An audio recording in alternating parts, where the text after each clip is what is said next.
fact, here between Verstoert and Z. Looking forward to this one. It's been a while, but had to allow players the time necessary to complete a best of 7 for us to enjoy this evening. Joining me again this evening, Jabari. Welcome, sir. Hey, how's it going, man? Very, very well. Very excited about this set tonight.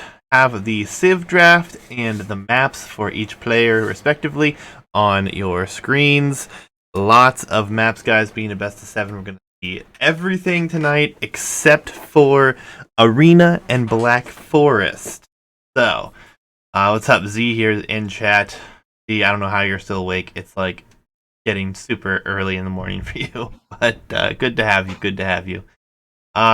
Z will have Malians, Italians, Incas, Portuguese, Aztecs, Spanish, Magyars, and Tatars, while Verstoert will have Byzantines, Teutons, Celts, Berbers, Franks, Lithuanians, Mongols, and Indians. So a lot of civs, a lot of games. Every map except for 2 that are in the pool will be played today. Looking forward to this. Sorry, lots of hype, my friend. Indeed, man. We've been waiting a long time for this, and I expect it to be an absolute banger set. Both these guys have looked super strong. I know that they've both actually been practicing deliberately quite a bit for this tournament.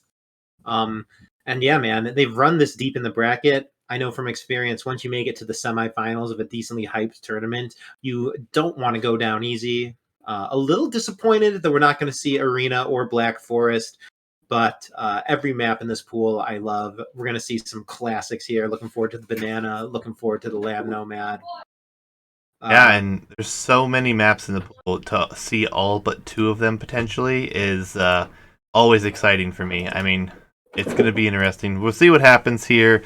I mean, these guys have come a long way, and want one of them in the finals. One of them has to go home. So we'll see what Indeed, man. happens.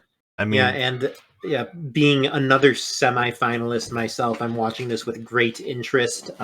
Potentially facing the winner of this set sometime in the next couple weeks. yeah, well, we'll find out. We'll find out. We're going to dive into game 1 here in just a second, guys. Good luck to both players. Long road. They've all played quite a few sets at this point, obviously, to be in the semifinals. Jabari, I'm ready when you are. Yeah, why don't you count it down? I am going to actually just be casting from your POV exclusively. Maybe I can catch up and get the games downloaded locally for the next one. But honestly, your observing's great. I have full info from it. I think I'm cool to just actually cast from your screen. All right, sounds good to me, guys. Game number 1 here. Be on the yellow side. We're going to go. I guess I don't even have to count down. I'm just going to go after I get rid of these maps. But here we go. Semifinals.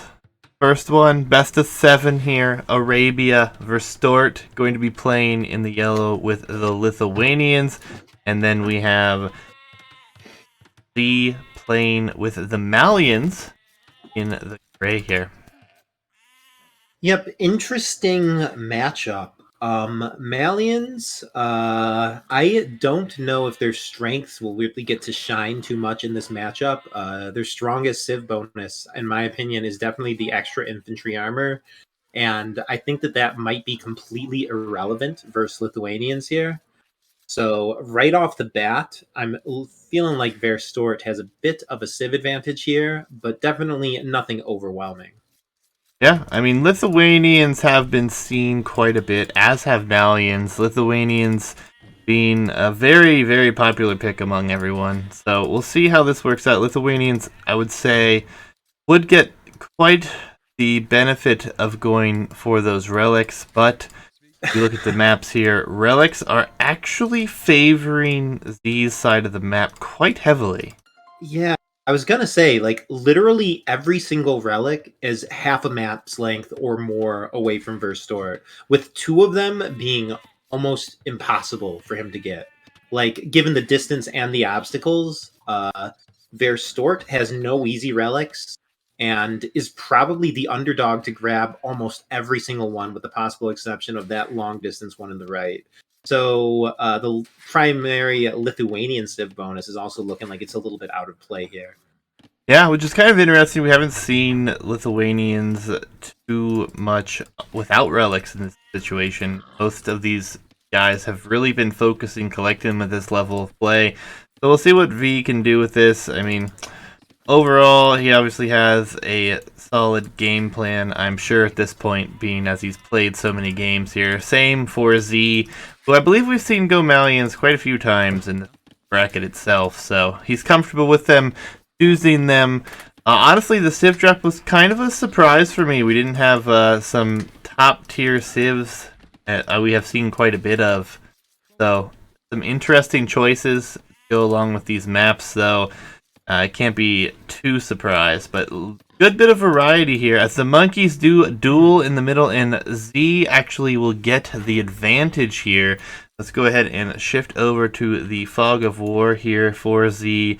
He has located his opponent's gold, and he sees the deer, so he should be just fine there. But on the opposite side, Verstoert knows not where his opponent is, and will not be able to notice the relics are so very far away from him here. Yeah, I mean, when the monkeys fight, it's a coin toss, and the winner really gets a tremendous advantage. And in this case, Verstoert playing blind, just bad luck to lose that monkey fight. In my opinion, if you haven't scouted the map at all, it's probably not worthwhile to engage with the scouts like that. But what's done is done, and Verstoert opting to wall up here. Yeah, I actually kind of like that. I think can't go out and scout your opponent trying to get some walls up is probably a good idea, because you could see it in your direction. But maybe he's reconsidering it, actually. Looks like he's going to revert back here. But ultimately, this kind of takes a drush in very little consideration for V here. I mean, not something you really want to go for if you don't even know where your opponent is. Yep, I mean, it looks like neither of these players were going into this looking to drush. It might be scouts for both. Looking at their drafts as the monkey goes down, so that kind of evens things out. Looking at these drafts, both these players showing a very pronounced preference for cav civs. Like almost a total absence of archer civs were present in the drafts. For So sure. I'm thinking this is going to probably go scouts for both, but Malians, Malians are going to definitely be the underdogs if this becomes a cavalry war. Yeah, and then 100 Beggar, it is Jabari. Jabari's back to cast this one. Long for this one as well. He won't be casting the next set, though, for he will be participating in it, so we'll have someone else lined up to cast that with us. But both players are on their way up. Walls will now come down for Verstoert here. Looks like he's reconsidered his position, and I think looks to be scouts from both, maybe? Verstoort's looking Militia. archerish to me, man. Multiple vills on gold without any militia in production. Up, the militia are in production, so actually it's possible that the gold is just for men at arms. Yeah, so man-at-arms for both, it looks like. That would appear to be the case, yes. It's definitely going to be better for Z here. He at least knows where his opponent is located. Verstoert knows absolutely nothing about the map. Honestly, I'm going to pull it up again because it's just that crazy. I'll pull up both players here. You can see the scouting here for Verstoert is really just around his base. And on the opposite side here, he already with the militia headed forward, going to run into each other, actually. So the militia will pass one another, and Verstoort's getting the better of the exchange thus far. He has also gotten there a little bit faster, so man-at-arms will come in. Yep, as Verstoort disengages for a second, comes back. If I had to guess that these are going to trade off pretty evenly and probably cancel each other out, as the range now comes up for Z as the Malians.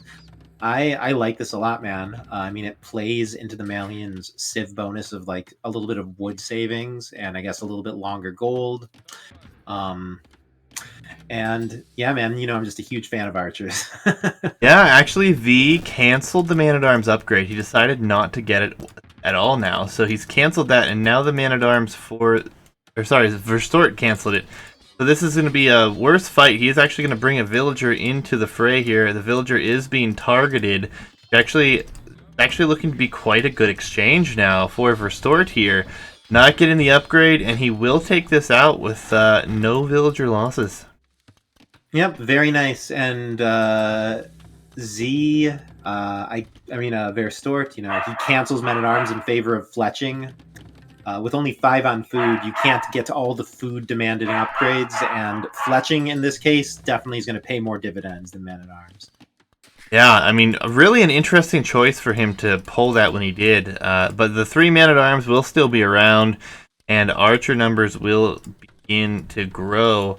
Verstoert also pretty well walled off to this corner. He does have quite a bit of opinion on this side, but on the opposite side, Z has a very funky wall that I just don't like. But I suppose his main gold is extremely exposed. It's not as if he could protect that too well unless he moves the walls up a little bit. So other side will be decent.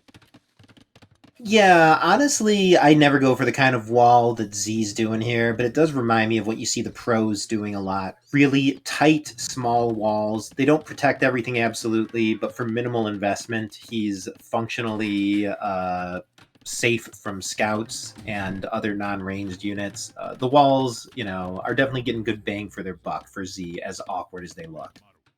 Yeah, and a little bit of idle time there for Verstoert, so he will actually fall behind in villager count just ever so slightly here. The militia will all but be taken out here, and Verstoert will revert, send his archers home. Interesting to see a player going archers here in this matchup. That is mainly a scout sit, really. I don't know, man. I feel like Lithuanians almost always end up slamming the range because they do want those skirms, whether it's, just to fight enemy archers or fight spears. And while you're at it, you might as well queue a bunch of archers. Yeah, I have no problem with Verstoert going archers here as he takes some nice micro fighting, and it looks like he might be able to completely push Z off gold here. Yeah, I mean, it definitely seems likely another archer and then another skirm coming behind that, so the fight will continue to be in the favor of Verstoert for a short time, as long as the reinforcements can continue to come in. Micro's still there, but ultimately, at this point, if he comes off gold, going to be having a little bit of an issue getting up. Might even have to build a market to sell some res here. But again, we revert back to the scouting here for Verstoert, and he just barely sees that gold, so he does not know where his other golds are for his opponent. That hurts him. Yep, the lack of map vision here is just preventing him from having the information necessary to know how good it would be to park himself on that gold. But at the same time, with such a small army, a couple skirms popping out of the range could mop him up at any moment. It's not like that gold is an especially safe place for him to park his army. Yeah, and right next to the range, not exactly where you want to be. But, the macro is on the side of Z here. Few additional vills, a little less idle TC time. Verstoert was actually housed for a moment there too, which increased that. And ultimately, looking even, but Yeah. Vill account is just slightly in favor of Z.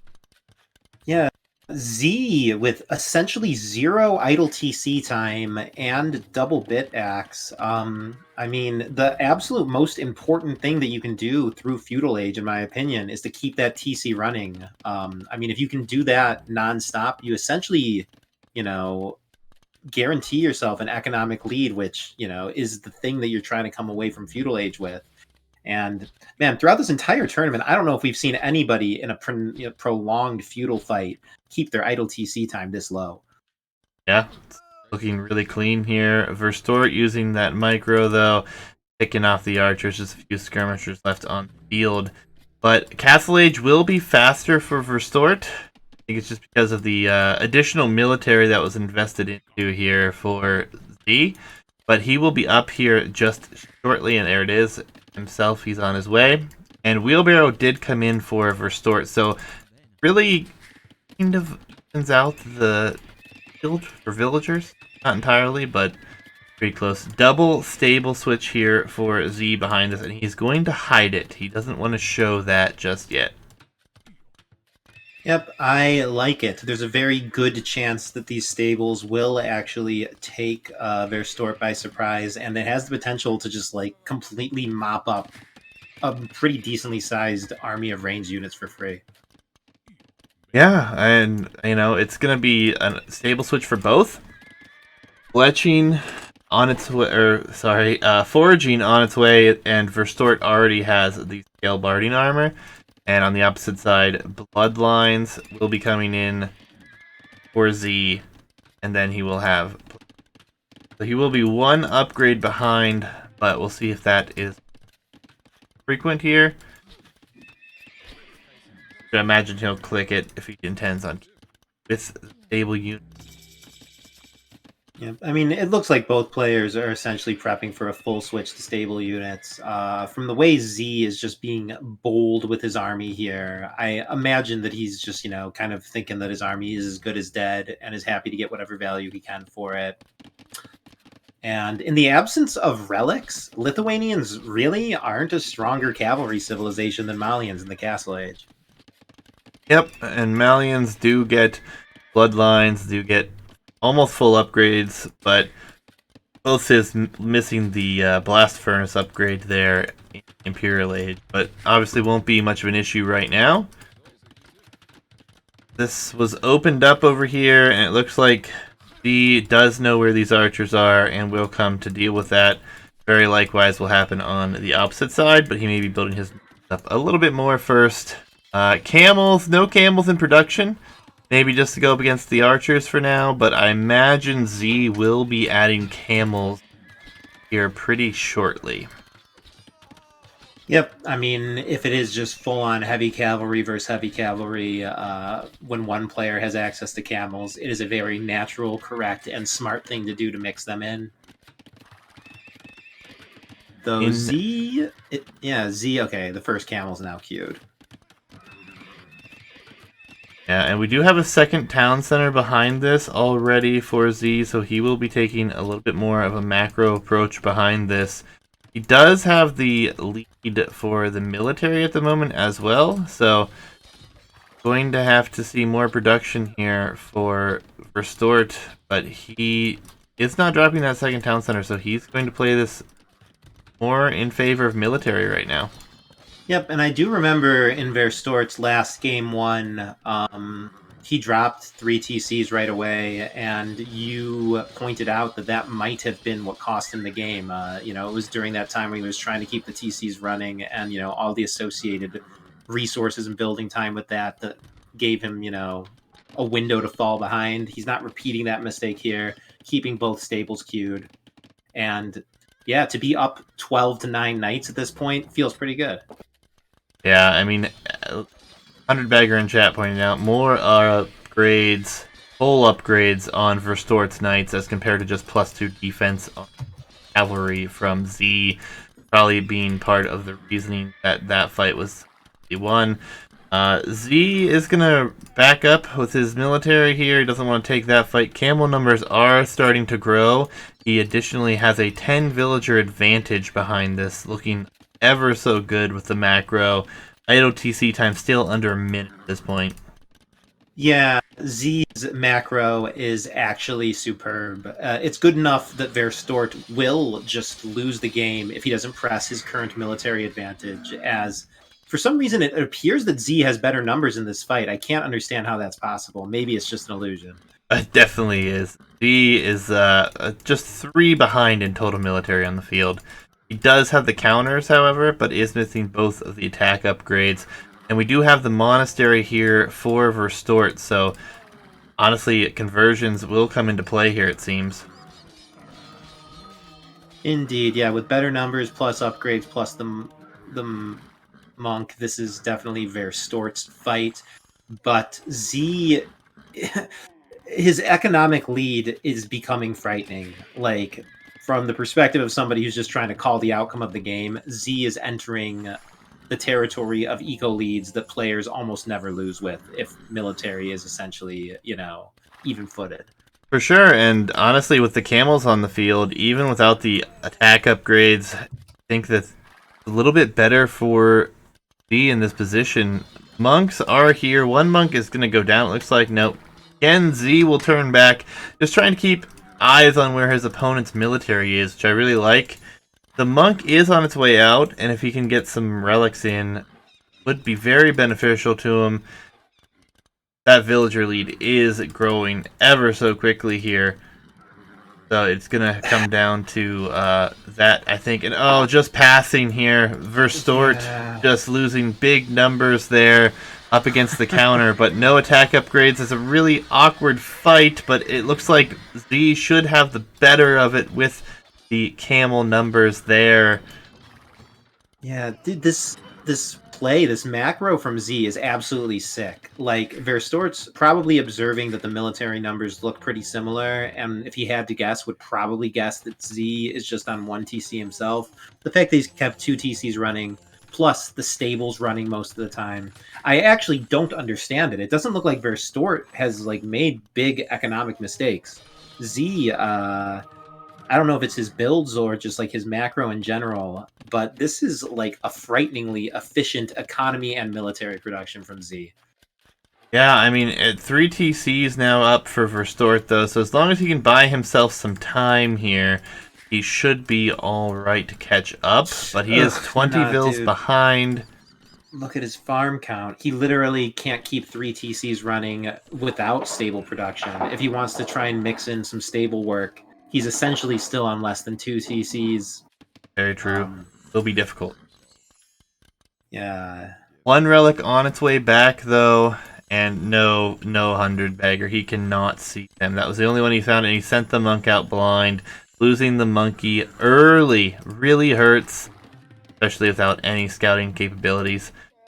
Z just kind of seeing what his opponent's doing here, not even attacking at this point, so maybe he was hoping this wood line would be over chopped. Is not the case. And honestly, I don't know. Pikeman upgrade coming in. I think this is a good switch for Verstoort behind this. If he switches into Pike now, he might be in a decent position. I don't know how this villager got out here. I think it actually spawned from the TC on the outside in that one tile gap, which is awkward. Yep, and all of a sudden, man, Verstoort's farm count is huge. He has the TC lead, and he is working to close that Vill gap. So now I guess the tables are turned a bit, and Z is maybe feeling a little bit of a need to do some damage here. Yeah, but the monks should be able to push this back. The knights do have 10 plus 3 as well. That is always a huge help in this position. Pikeman probably was seen there, but yeah, I think Z is going to try to go into the Imperial Age here, and Verstoort will be very far away from this. But this is a very defensive castle, which I do not disagree with at this point. Protect your gold. He definitely needs to protect some gold on this map. But Imperial Age still a ways away. Lots of gold needed yet.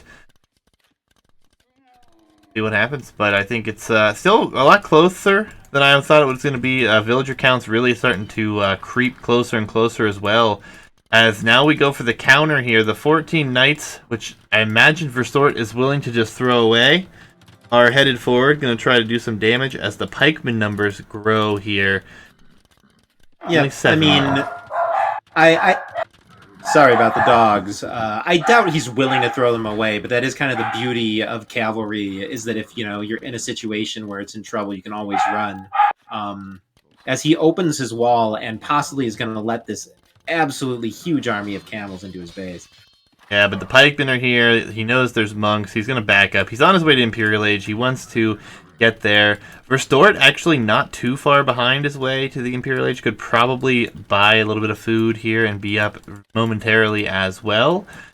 One thing really hurting Verstoort here, he only has Horse Collar. He doesn't have Heavy Plow right now.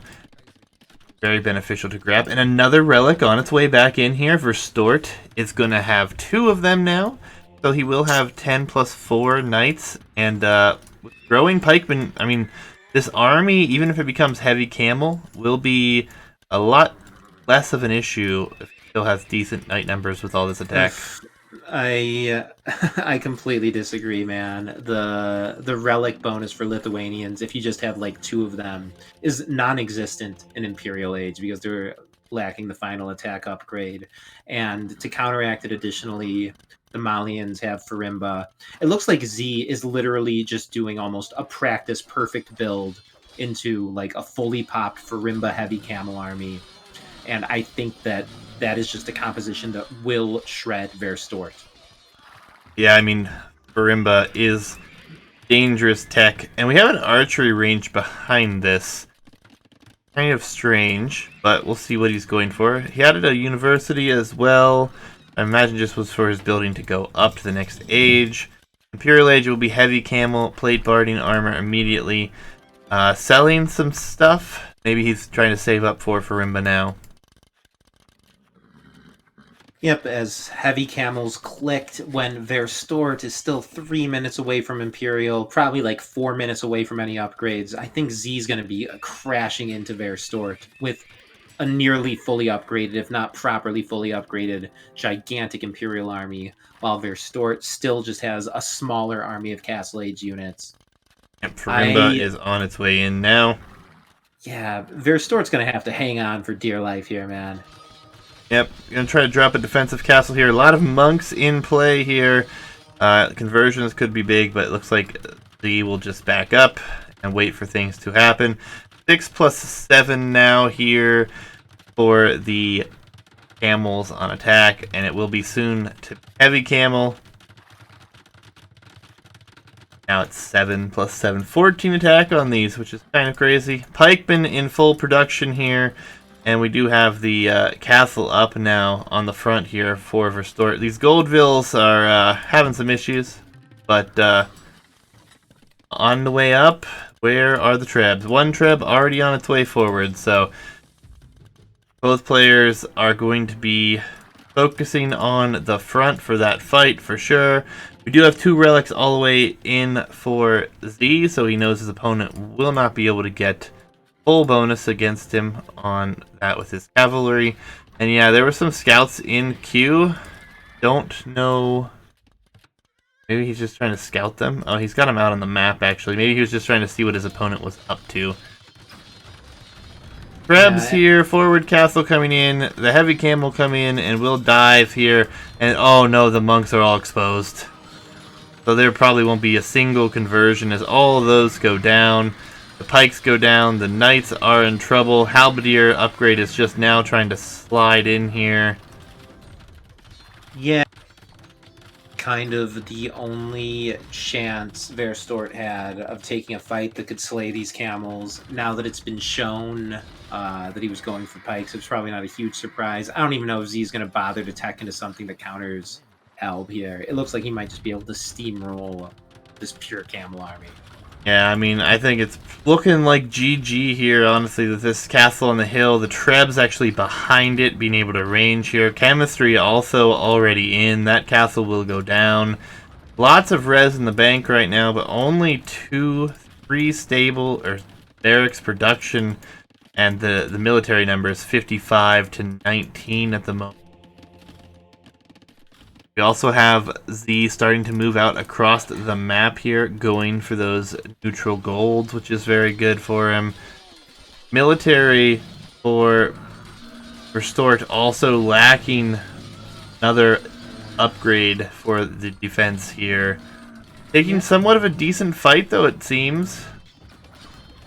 Yeah, I mean, Verstoort, he still has a very large economy, and he's teched into Halb versus an opponent who's going pure camel. Verstoort looks like he might actually be making Z close this out properly. If Z gets cocky and he just, doesn't bother to tech into something that trades more effectively against Halb, could still potentially lose this. But I also do feel like Z's lead at this point might be big enough that he could suffer a few blunders and still have enough maneuvering room to take the win. As Verstoort's just losing tons of buildings and economy now. Krebs get the hill bonus versus castle. Yeah, they did, for sure. But I went down so easily there as well. But the Halb spam, I don't think is going to be enough. There weren't enough barracks here. He has 53 Halberdiers queued right now, and he is losing ground. He's completely off gold, which doesn't really matter too much going full Halb. But behind this, I imagine it's just going to be difficult to hold. You have Light Cav already being added in, Bombard Cannons, 4 traps on the front, stables, barracks, archery ranges on the front, all going to go down here. Yeah. I mean, at this point, it's like hypothetically possible that, yeah, some heroics would come out to try and fight it back, but Verstoert throws in the towel.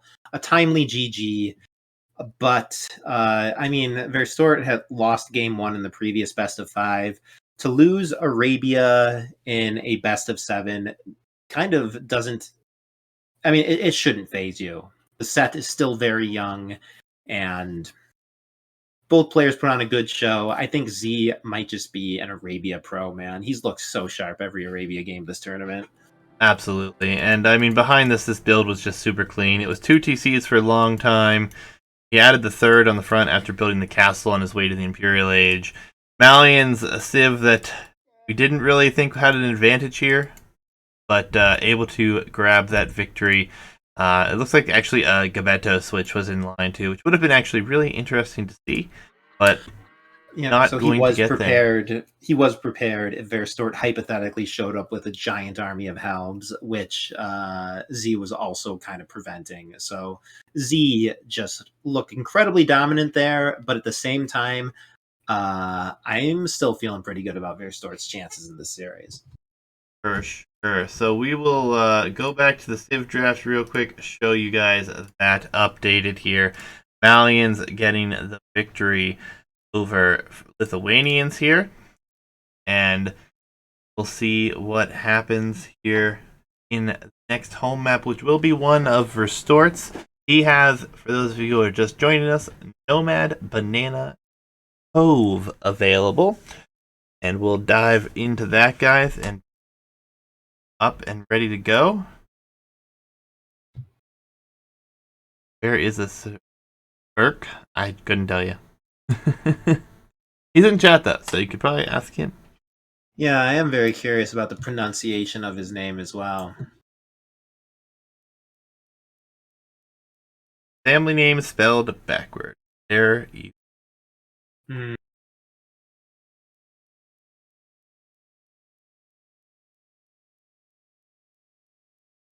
Well, shall we dive into the next one? I am looking for it right now.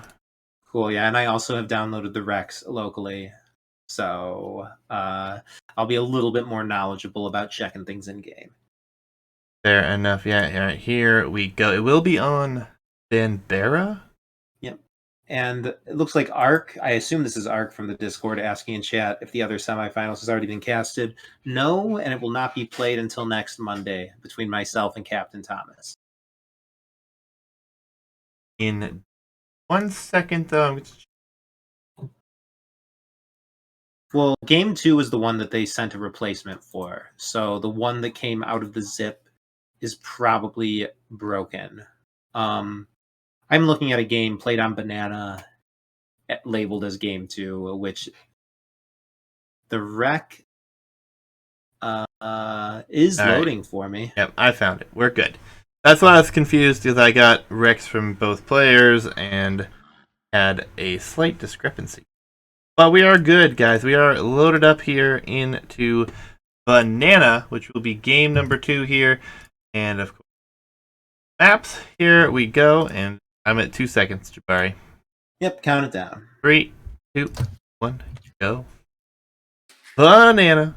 Verstoert with the Franks against the Incas for Z. Jabari, thoughts?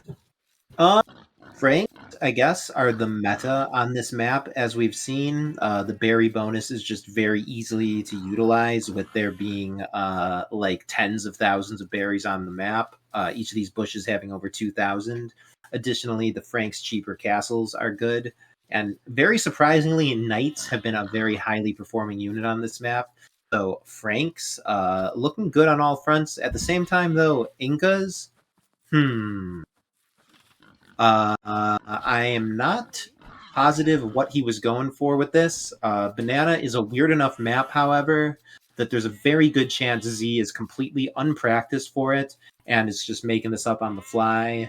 So I'm guessing Verstoort's going to be a tremendously heavy favorite here, playing this as his first choice of home map with what I'm saying is the established meta civ. Yeah, I mean, it's going to be interesting. I actually like Incas here just because he was expecting Franks if he watched the previous rounds. Maybe he's going to try to go into Cameo potentially. Could be a really interesting choice. Monkeys are fighting on the front. Verstoort is running, does not want to lose this again. He will take one more. Oh, he turned around to fight it. Oh, no. Yeah. And to have the other monkey survive with this much HP is actually devastating. That monkey's like military potential, even with this reduced HP, is probably about that of like a couple militia. I mean, this is essentially a drush in itself. So that is an absolutely horrible exchange and start for Verstoort. Yeah, I mean, it is not what you want to have happen. Verstoort did lose the monkey battle in the previous game as well, so that hurts him. Luckily for him, though, this map is very easy to find your opponent, as the black on the outside, as you see the monkey just gonna take a stroll into the void, is actually designed this way. So as long as you follow the land strip, you're just fine. There are a few herdables here that may be stolen. Z could be trying to be very aggressive and trying to take a very large lead here, but doesn't look like he's going to try to waste his monkey to go do that. So Yeah, and versus Franks, berries are probably just as good as sheep. To steal the Franks sheep would do essentially no damage. Definitely not worth risking the life of your monkey to go for that. for sure, and we'll have both players going for their boars, obviously being faster than berries, but a lot of vills shifted onto those berries for our Frank player. Mm-hmm.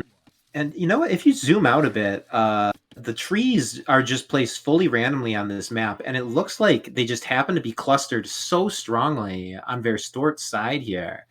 Z, once he chops through the first like 5 or 6 trees, is actually looking like he might potentially be in wood trouble. I mean, it's of course too early to know whether or not that's going to come into play, but as far as assessing the player's maps goes, Verstoort's definitely looking a lot more rich in resources here. Yeah, I mean, there is that, but honestly, with 1,000 wood per tree, I'm not sure that will come into play. I expect a lot of castles, towers, something forward here. Brave, they're laughing at each other here with this monkey being dancing around the town center. And both players this game, with the idle TC time identical at 1 second at this point, is very, very good. Stone is the option for Z, though, so I would expect to see those towers coming in as we see 5 vills headed forward to build a barracks, and then what I will assume some of those headed forward as well. Yep, the build can't be anything besides towers. And towers, they always do something on this map. I don't know if it's a winning play or not, but I don't think it's ever a waste to go forward and drop a few. Yeah, and this monkey does just incredible damage to buildings. One monkey already taken off 400 HP here. Militia out to deal with that monkey, but good because there are villagers coming forward. The problem for this is Verstoort had a little bit of idle TC time there to click up. So he will have 3 militia against what looks to be 5 vills here. Not really going to be able to take a great exchange against that. And he is paying attention, will realize, probably going to pull back and try to wait for man-at-arms. As we see a few vills actually trying to sneak out way for militia being added for Z as well. Yeah, incredibly interesting to see both players going forward. Verstoort trying to be real sneaky, pathing through the black there. And Z, I mean, as these vills come further forward, Verstoort, yeah, he has the option to just bring his own vills into the fight. And this tower can't possibly go up. It would be so easy to rush down with vills. Looks like he might almost lose the stone. Oh. Yeah, he canceled it Close. just in time, really. But this will thwart the attack. Villagers are being used from both sides here. One Vill actually going down here as well for Z, so he will be returning home. But the Vills are still forward. It's awkward to path these across this. We'll see if they can find some damages. The militia are forward here fighting the Vills and another militia. 80s fairly similar at the moment. Bills are now showing themselves. It will be a forward archery range, and there will be some quick walls here, so this should go up here for Verstoert. Yep, in the presence of militia and forward vills, archers feel very powerful. And having the building forward gives them a lot of aggressive potential as well. Perhaps the lack of trees close to Z's base will force some vills out, and I can see archers doing a lot of damage here. Yeah, we had a little quick wall attempt here for Verstoert. He will lose that Vill. The other one should be able to drop the blacksmith. Yes, well done. Dropped it. Good position. And now militia and Vills are safe here to work at home. And honestly, yeah, the tower on the archery range, I think, is the best position he could go for now. Yep, towering the production building is always good. I mean, it can deny the opponent full HP archers, essentially. Yeah, should go up here. The Vill is here, and there is the one archer. He might be able to pick us off. And actually, Z is going to abandon and delete that tower. The archer's already out. So Verstoert is going to have a much better exchange here on this map. And there comes the defensive towers at home. And kind of an awkward position here for Z as well, as his golds are all forward and exposed. So these towers will do a very good job to help defend from the opponent's position. Yeah, I mean, both players have gone some sort of full feudal here, and Verstoert has gotten the better of it with Z, like devastatingly sending a bunch of vills forward, mostly just to die and do nothing. He has one tower up here that looks almost indefensible. Z also possibly has the worst Civ. I think Z might be dead here. Of course, there's a lot more game to be played, but Verstoert has taken many advantages. I'd imagine he came into this map with the better strategy overall, and I would expect Verstoert's advantage to just continue to grow. For sure. I mean, forced into 3 defensive towers when his goal was to trush his opponent is always a difficult position to be in. This tower does go up, will range everything, and this will send this backwards, and this is a lot of investment for Verstoert, but not really with the eco upgrades to go up anytime soon. But honestly, with the golds in the safe position, the towers defending his base, getting his farm numbers up, he still has some safe wood at home. He should be able to survive. Shouldn't be much of an issue to make this last for a lot longer here. Frank berry bonus coming in huge. 23 on food and not a single farm here for Verstoert. Yeah, and I think crucially, Verstoert also just has such better map control. On a map like this, there's very little real estate, and Verstoert, just from eyeballing it, has at least 70% of the map. And it also happens to be the 70% with almost all the resources. Yeah, as you just highlight there, he has a frighteningly large army of archers. He could do some nice harassment with this. If he decided to just park it on the banana, he could probably prevent the opponent from moving out. Looks like harassment's on his mind. And yeah, dude, what a beautiful sight to see these units up against that black background. He is going to move in, and honestly, he could do quite a bit of damage here. Even just idling his opponent here is huge, actually. Low villager counts, idling decent number of them is always a plus. Oh, God, dude. This tower, what is it protecting, man? The TC actually does a better job. This is like worst tower I've ever seen, man. I think it just shows Z's position where he feels that he's at right now. He's trying to get to Castle Age, and he is going to actually be behind. And with Franks being the cheap castle builders that they are, honestly, I think he's just going to buy a castle and drop it right here. I mean, that tower, like, there's there's only one front. It's the front of the base. It's the direction to move down the banana that Z needs to be concerned with. And continuing to invest in protecting like the tip of the banana where his TC is just such such inefficient allocation of resources for sure, man. I think that a castle could easily seal this for Verstoert, and between the map control and this massive archers, I think Verstoert's going to be able to slam an absolutely devastating castle as soon as he hits it. Now, I actually think that a castle right by this range, right in this one spot it's going to fit here, will deny all gold, will take out a lot of the real estate that Z has left, and he is going to be up a good chunk later. Stable upgrades starting to come in here, but honestly, I don't even think that's necessary at this point. But ultimately, looks like we're going to see a 1-1, I'd say. Not over yet, but this castle does come forward. He's not on stone, I suppose. He's choosing to go for knights first. I mean, like, the way this map works, though, he could just select, 10 vills, put them on stone, and then build the castle, like, 30 seconds later, almost. Does have 14, 15, 16 archers here as well. That should be upgraded to crossbows if you have this many in number. And it's just going to be a forward siege workshop, actually, which I don't hate that either. Yep. I think Verstoert has multiple avenues he could take to finish this game. I mean, he's simply against an opponent who has 0 military. This tower defense could temporarily keep Z alive, but Z's also running out of real estate now. He doesn't even have the space to build an additional military building. Yeah, aside from the resources being something you gain from map control here, Z is like literally out of space to build additional buildings. There's just so little Z can do. Yep, Mangonel will be here.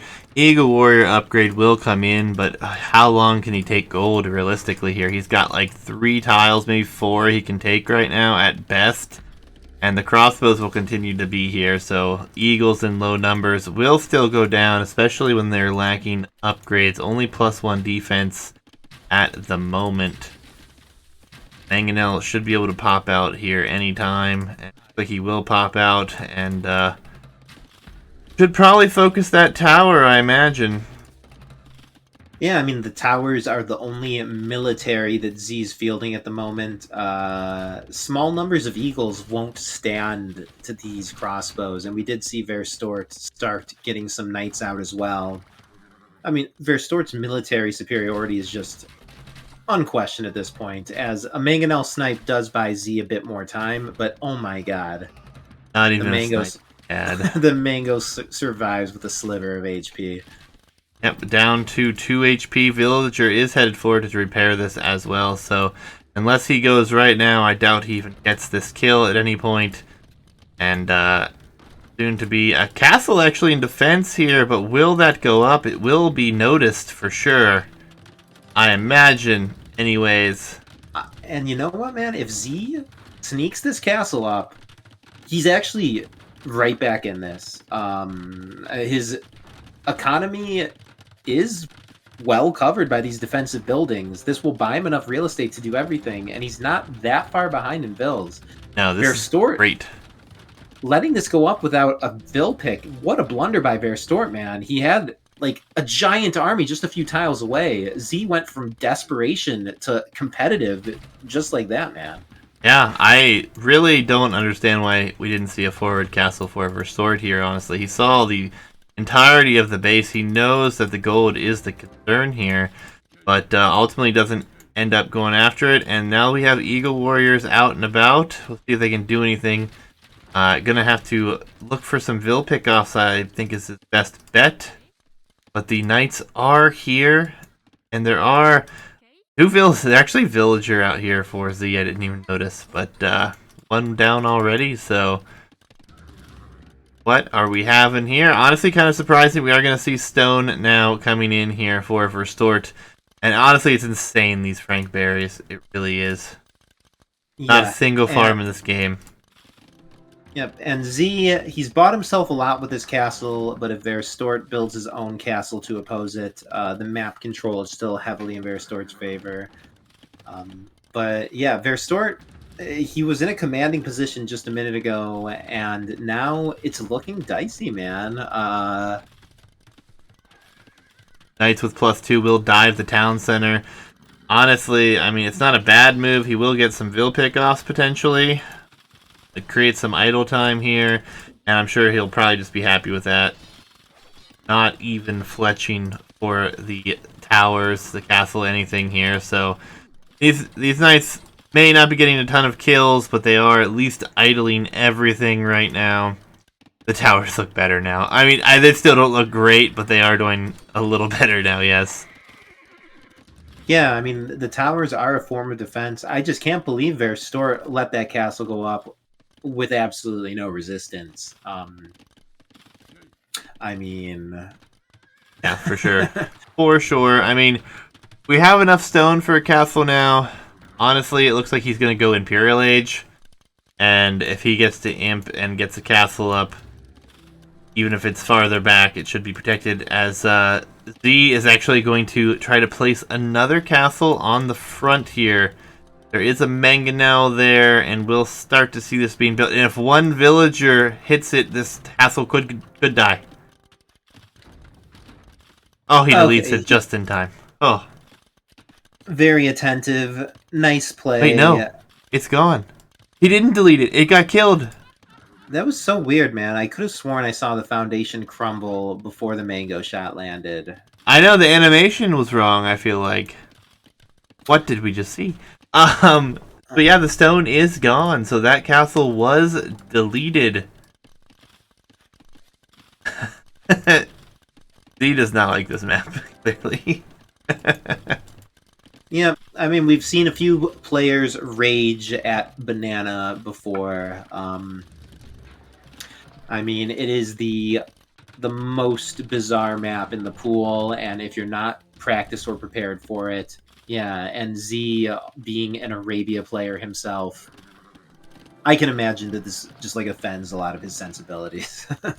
Yeah, I honestly can't believe that that was the case for that to die there. Like, it really felt like that was just incorrect situation. But Imperial Age is on its way here for Verstoert without dropping a single farm.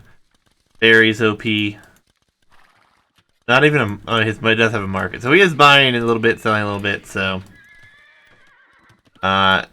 Eagle numbers. 13 of them. I love how these guys are actually using so. Yep, I mean, I love it when the camera tracks it, man. This is surreal, dude. It like reminds me of those screens in Smash Bros. 64 where like the characters are just like, you know, running on a screen with no land beneath them. I have no idea if you know what I'm talking about, but I know what you mean. I do know what you mean. Cool. But it does. It's very nice aesthetic. But honestly, I don't see this doing any damage. There's a good bit of knights here. Honestly, at this point, he's coming to like the least populated area on the map too. So even if he gets a few Vil pickoffs here, it won't be great. And yeah, the armies will come in then. Yeah. He's going to be behind in military with an opponent who has access to Imperial military upgrades plus trebs. If he had gotten that second castle, that would have bought him enough time to maneuver.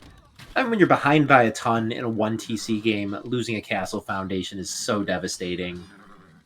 Respect to Z for hanging on and continuing to fight this. Yeah, for sure. I mean, it's a really bad position, and all these eagles are about to go out here very quickly. They will probably take out this mangonel finally, but trebs are on its way, and there are a lot of crossbows here doing damage, as well as knights, so this exchange really is not all that favorable.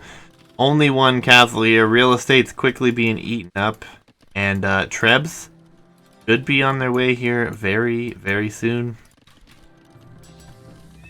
Yep, and this is, I don't want to call it textbook Banano play or banana play by Verstoert, but he's played Franks very well here.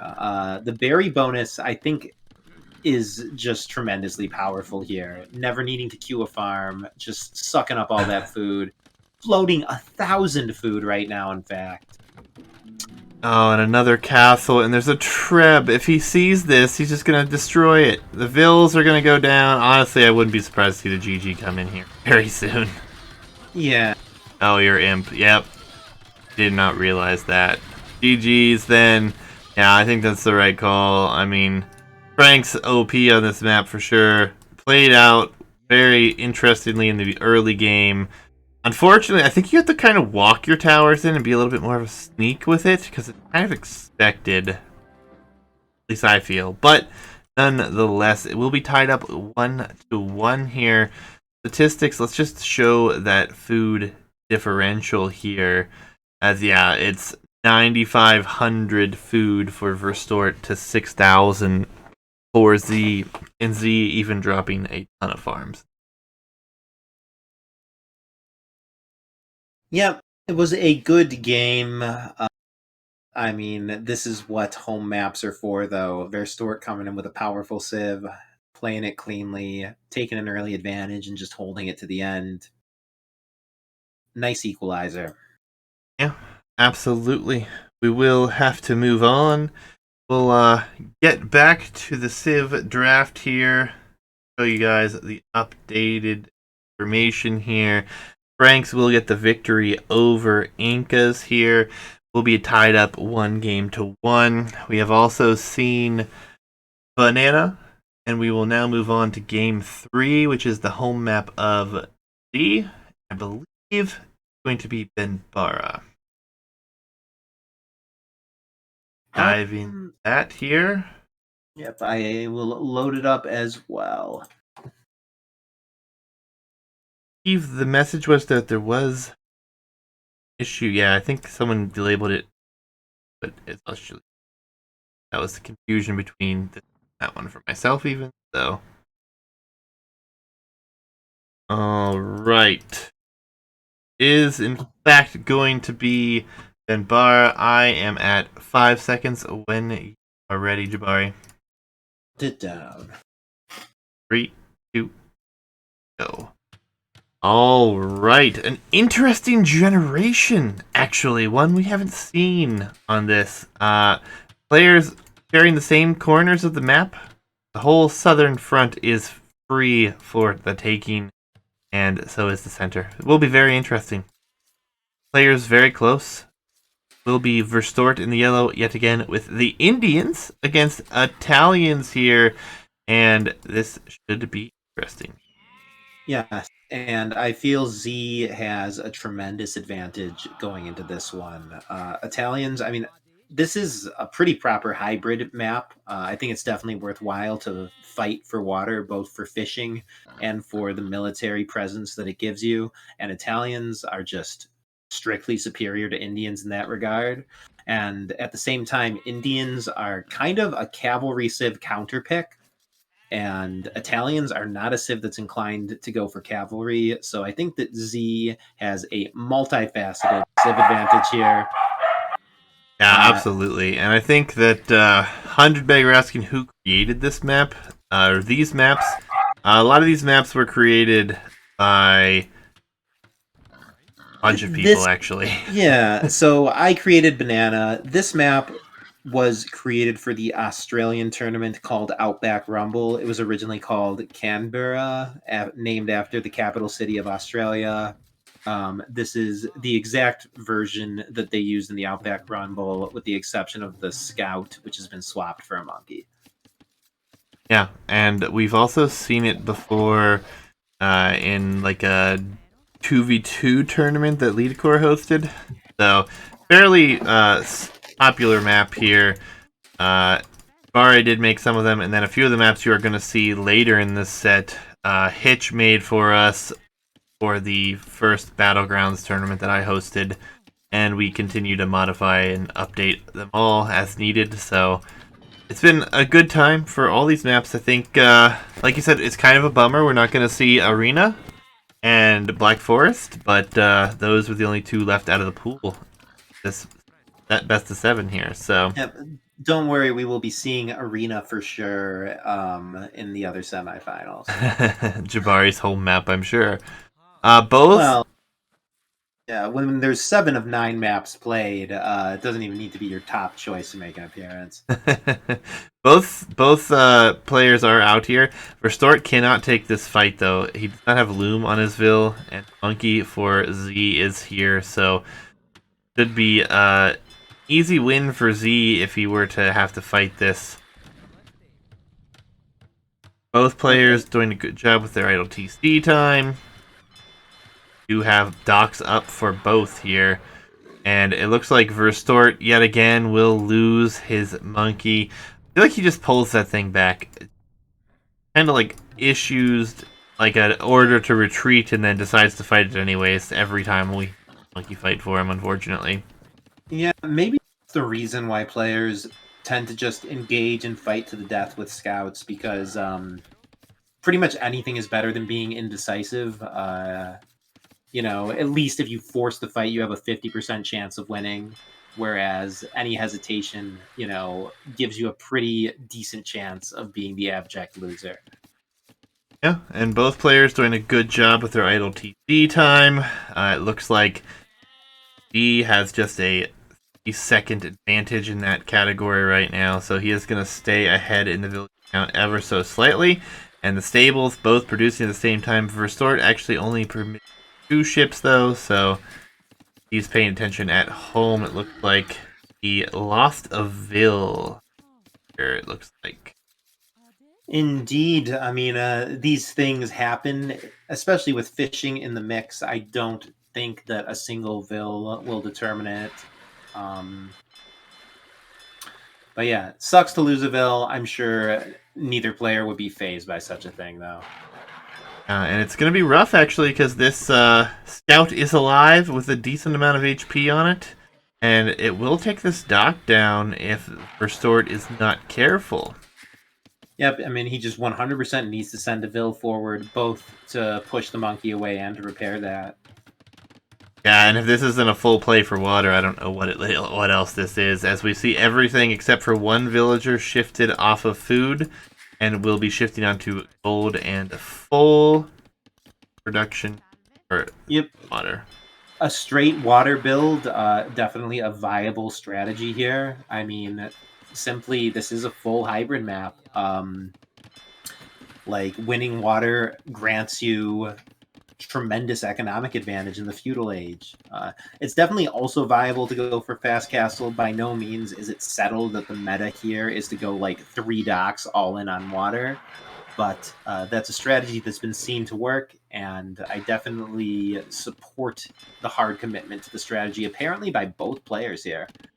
Yeah, both players are going to have a dock at home now. The Ville does come forward and will save this dock for the time being. That monkey's still running around and will be able to deal more damage should that be the case. But it looks like we're going to see a quick wall up and probably some repairs on this dock. No, the monkey's here, so Verstoert will take care of the monkey. That's probably a very good thing for him to do at this point. And we do have Feudal Age already in here with Fire Galleys queued for our Italian player. Yeah, very nice timing advantage for the Italians Z here. And the rush distance on this map is so short that the later player up to Feudal potentially is going to lose all their fishing ships by the time they get their first fire out. I mean, these guys' docks are literally like 4 tiles apart. Yeah, I mean, we could watch the whole water battle here without moving the screen at one point. But Verstoert is going to be behind. I actually would have liked to seen him queue up a demolition ship and a fire ship. That way he would be able to hopefully take out something here. Right now I feel like he's just going to be in trouble, although he does have a very pesky tower going to be coming up here. That will harass the fish and help deal with the fight on water, actually. Yep, and I do love how unknown the meta on this map is. Like, it's theoretically possible that a tower completely denies the economic advantage of water. Maybe a single tower is, all you need to completely negate 3 dock fire ships here. Yeah, it's not a bad position. I mean, it's a good play. It's in a very protected area now, as it's all completely walled in. And I actually really like this position. I don't know about this Ville here. He's trying to come in for the repairs. See if he can keep that alive. If he can, it will be super helpful, as the fire ships will win here.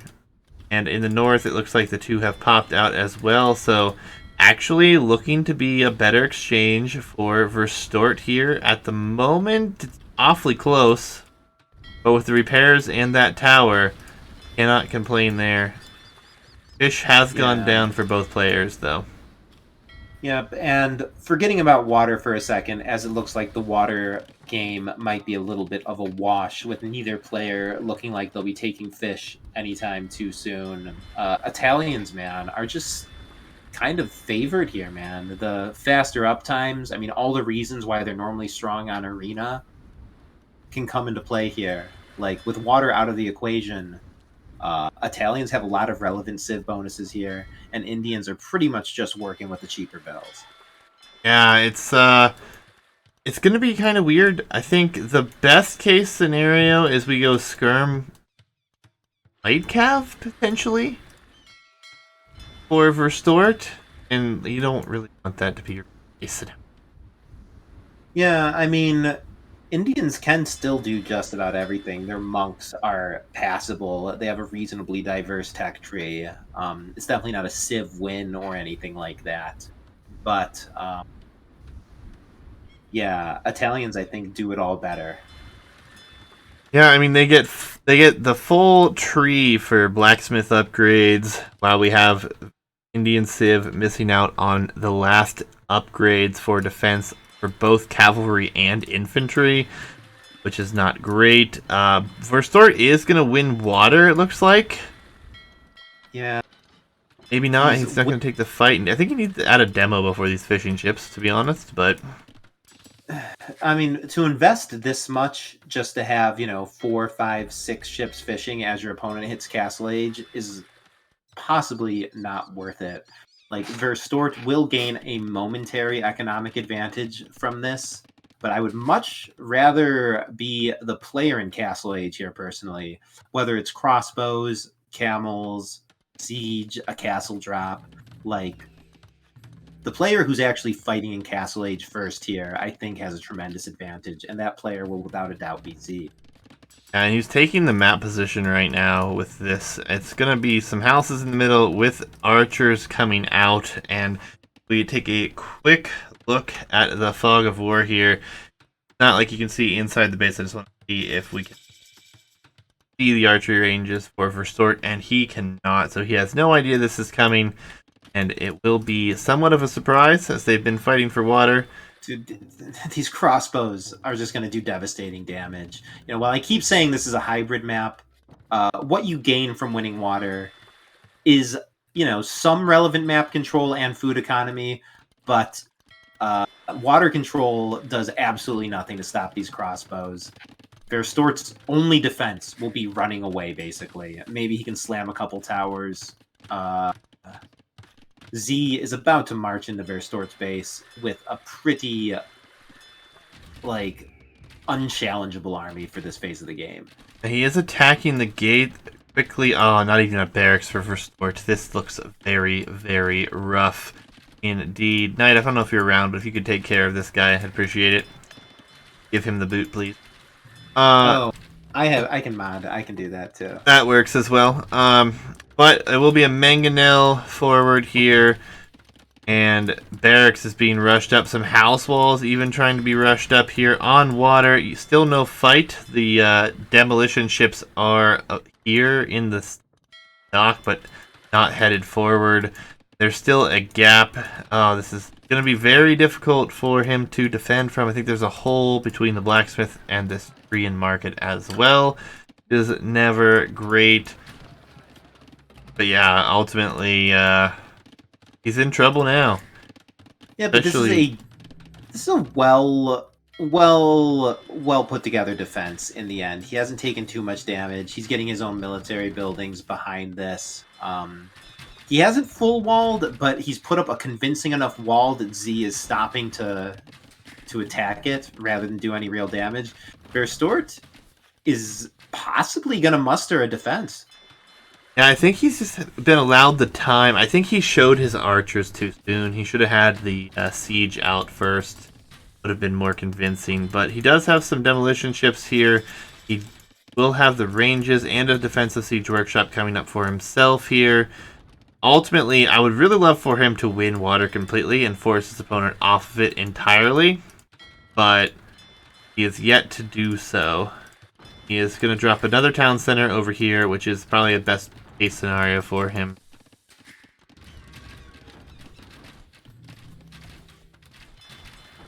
Z, he's going for a very slow, methodical push on the enemy base. I can't argue with it, but it has not been the razzle-dazzle, shock and awe that I was expecting, given how drastically sooner he was to Castle Age. Bodkin arrow will not complete, though, and that will spell some trouble. Crossbows for both players don't have Bodkin yet, but with the siege here and a ram and a few mangonels, this is going to be a very tough answer at the moment. Demos are still there. That other town center is coming up for Verstoert, but we'll see how long he can keep this one up for. And Z, his stone count is climbing. It looks like Z is successfully taking out Verstoert's starting TC, as that mango shot is huge. Yeah, he actually is going to take the better exchange here, taking out a ram and a mangonel and a half here. Will be able to repair his own. I think he needs to try to win water convincingly here and deal with this at the same time. Oh, and he's going to deal with the mango before the repair veil. So this attack is going to be even less likely to do anything now, as some crossbows go down here. This monk here for... We missed Redemption? Did Redemption come in? I did not see Redemption. I think the monk just might be, some good hygiene. If you're doing an arena-style push, a monk for heals and conversions on non-siege units is reasonable. As Z is throwing so much here, man. Verstoert, essentially with one mangonel, has repelled an army of, like, a ram, multiple mangonels, 20 crossbows. Verstoert has somehow held this with so little for defense. Yeah, and his economy is slightly better, not by a lot. So we'll see if he can continue to muster that position. I mean, that was quite impressive. The Mangonel does not show 20 kills. I think the Town Center, actually, yeah, the Town Center got 8 kills as well. But that still is a magnificent position to be in, for sure. I would really love to see him win water now that he's advanced in this position. But, I mean, that was one hell of a hold, not gonna lie. Yeah, this is suddenly a very ugly position for Z. I'm sure he sees the score and he realizes that he's down drastically. I mean, when you're in a situation like this, you can either try to get imp faster, you can try to boom back into it, but he's behind 1 to multiple TCs. Oh, the plus, demo. Oh, yeah. Beautiful. Oh, and then he takes a huge loss on water. Z... I don't know, man. I think that of all the various options, a faster imp is possibly the only way he can take this back. Yeah, I mean, Verstoert, though, is going to come forward for another town center, maybe even a castle, and if he can castle his opponent, his position gets even better. That fast imp would be something to see. He might be going for... He's not really producing anything at all. He's actually idling the TC. No archers, no siege. So yeah, I think a faster Imperial Age is definitely what Z has in mind. He's dropping off a ton of gold here. Maybe he's going to market to buy, sell a little bit. Yeah, but you know what? I think Verstoert has just out-macroed him here. Verstoert's taken a considerable eco lead. He's spread himself across the base. A faster imp, it could take out maybe a castle, maybe a TC, but I don't think that it's likely Z will be able to damage Verstoert enough, even with a significantly faster imp, to come back even. I mean, it's been an interesting one for sure. Z, though, with what will be his 3rd town center soon, and that incredible hold, will be up quite a few vills here. Getting gill nets is actually a huge bonus for these 6 fishing ships here, as we have seen quite a bit of food taken here. And this castle will go up. The archers forward will be in. Water's convincingly won now. Yeah, and just look at the mini-map here. We were commenting that we've never seen a generation where the water bends 90 degrees like this. Often we do see it where one player wins one side of the water and the other player has another side. In this case, though, the slice of pizza that Z holds is just so small. Verstoert quite literally holds 75% of the map, with castles protecting both fronts. Yeah, and this will be delaying the castle here, but ultimately just losing crossbow numbers now for a few villager trade-offs isn't the worst situation, but ultimately Verstoert will be clicking up to Imp, and he will only be behind by 2 minutes, a little under 2 minutes, so he should be able to, even if he loses this castle, have quite a convincing position to hold from. And he has tech into Skirmisher. Unfortunately, missing those blacksmith upgrades as his blacksmith has gone down, and he did rebuild one, so he does know that that will be a possibility. Yeah, the eco difference, the map control. I think that Verstoert essentially has this in the bag. For Z to take this back, he would need to take some overwhelmingly good fights. And if it's just ranged units versus ranged units, I kind of can't see how that's going to happen. He's got to go for some big mangonel shots or something like that, I feel. Or, I don't know, maybe some really unexpected cavalry raids in different areas of the map. I don't know. I wouldn't count him too far out yet. He has the larger military count. He's up to him faster. He should be Arbalest soon. But he's getting a bracer as well. Trebuchet numbers will be in his favor, probably for the long term, as it's one castle in the north, one in the south here for Verstoert. So ultimately, I mean, he's not in a terrible position. He's crammed in here. He did add a second town center. I mean, man, even if he takes some wonderful fights, pushes back this castle, pushes back a TC, he's just got so much ground to cover. It is quite possible that he will, be taking really good fights for the next several minutes. But I think that Verstoert will get his act together and meet the army with something comparable, while he still has a Vil lead, as well as, better map control.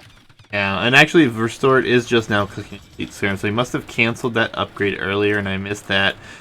Castle will be under threat here, a second and then a third Trebuchet soon to come. Would love to see chemistry researched for bombard cannons to be added into the mix here. But for now, Imp for both. Trebuchets coming out of both castles, but again, the forward castle should most definitely be lost here, as the trebuchet count will be 3-1 shortly. Yeah, We have a stable switch back here for Verstoert coming down as well. I like it. I mean, Verstoert just flatly up 2 or 3-2 in Vils. I guess it's not that overwhelming. I don't know, man. Z might have a chance, but this kind of Vil difference, will win the game unless something decisive happens soon. And with Verstoert having 75% of the map, I just can't see Verstoert losing this.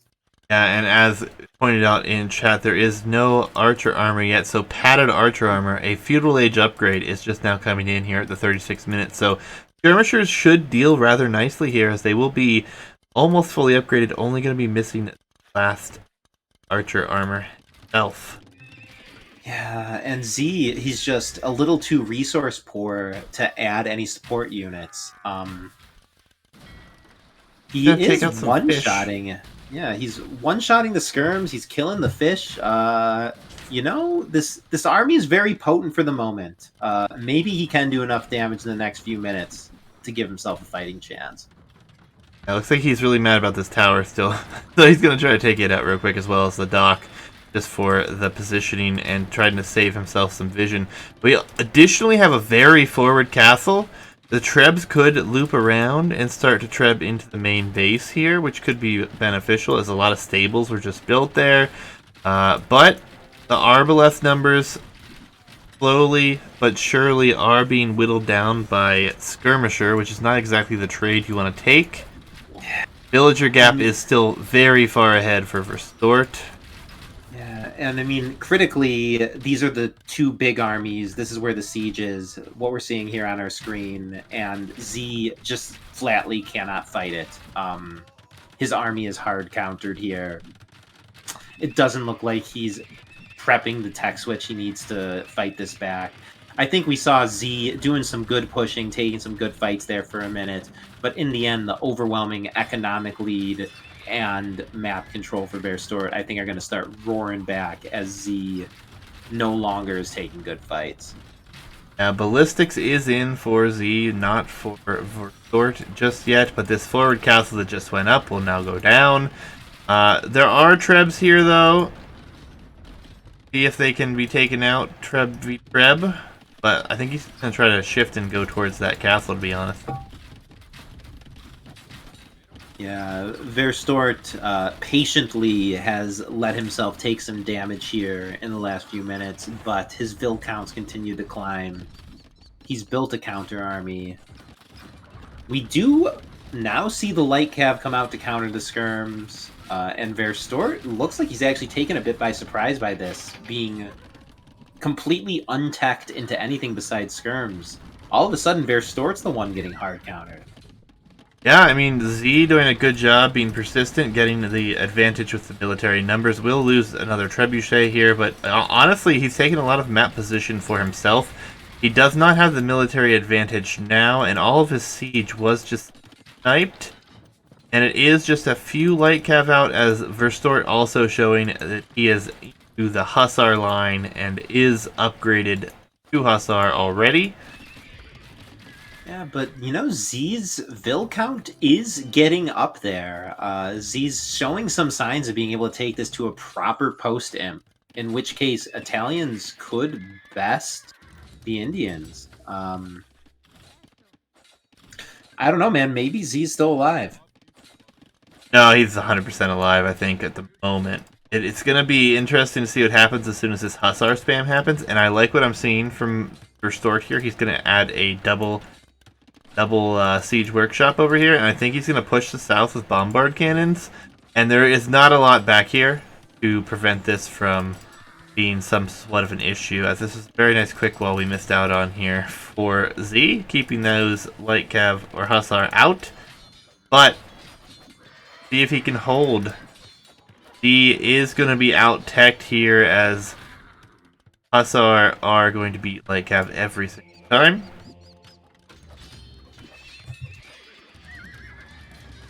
Yeah, and I think the worst thing for Z about all of this is the map control.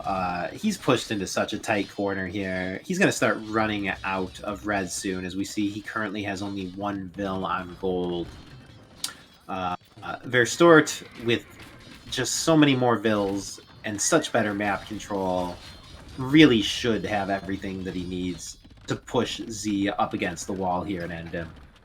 Yeah, and honestly, he's at full counters right now for everything coming out. The Hussar will beat the Light Cav, the Arbalest will die to Skirmisher, the Siege will just continue to get die. Production buildings being pushed back here. Verstoert looking like he's going to be in a promising position to take game number 3. Indeed, but mad respect to Z maintaining a large army of Arbalests versus Skirms for this long. He's continuing to give himself a fighting chance. It appears that he's not given up, and if Verstoert doesn't push him quickly enough, I can see Z continuing to pop up. And I don't know, man. His disadvantage is pretty overwhelming, but Verstoert is not killing him. Yep, and Verstoert is checking into capped RAM now. Trebs are moving forward, and honestly, this map positioning just keeps getting better and better for Verstoert. There's going to be a castle forward on what will be the town center that was just built here. I don't know if it'll go up. There are some Arbalests in the area, but this is looking to be a position that Verstoert will not be upset with, and should probably take this game. I don't know how we could see Z come back, though. It just looks more and more grim now. I think he had a chance in that early Imperial Age, but honestly, the Hussar tech switch came in relatively well-timed, and Skirms just completely outmatching Arbalest here. Italians not going to take the win here, I don't think. Nah, man. The score tells the tale. It's simply 200 versus 100 pop, approximately. It's been hard fought. Again, I'm so surprised that Z's managed to maintain such a large army of Arbalest for all this time. But Verstoert's just had good macro, good unit choices. And yeah, he's just winning this 200 versus 100 pop. Z continues to hold on, but yeah, once you see 10k versus 5k score, you just know from experience that no one comes back from that. Yeah, it was impressive all the way around, and I think that given the civs that we have been discussing a little bit, it doesn't really always come down to that. It comes down to how the map and how the game plays out. Big shout out to both again. We've had some great games here. Only 3 games into a best of 7 for Stort, holding that 2-1 advantage here. And we'll see if Z can take his home map, as Verstoert takes a home map here away from his opponent. Is always a huge momentum thing. Best of 7s. Going to pop up the stuff on the screen for you here. Italians will be going down to the Indian civilization. And top 3 civs picked for Z already used. Verstoert still has his top 3 civs, so this could get interesting. Although with no bans and whatnot, it's also a glorious event, in my opinion, that alone. Yeah, I mean Z's used his top civs, but he still has some very high caliber civs left, including some which I would consider to be, top choices for their respective maps. So I'm not feeling like this is settled either way whatsoever. I think every map will be hotly contested. Yeah, absolutely. But guys, we're not going to waste any time. We're going to dive in here. Give us a second. We'll dive into game number 4. Get that loaded up for you and give you that moment. Pull it up.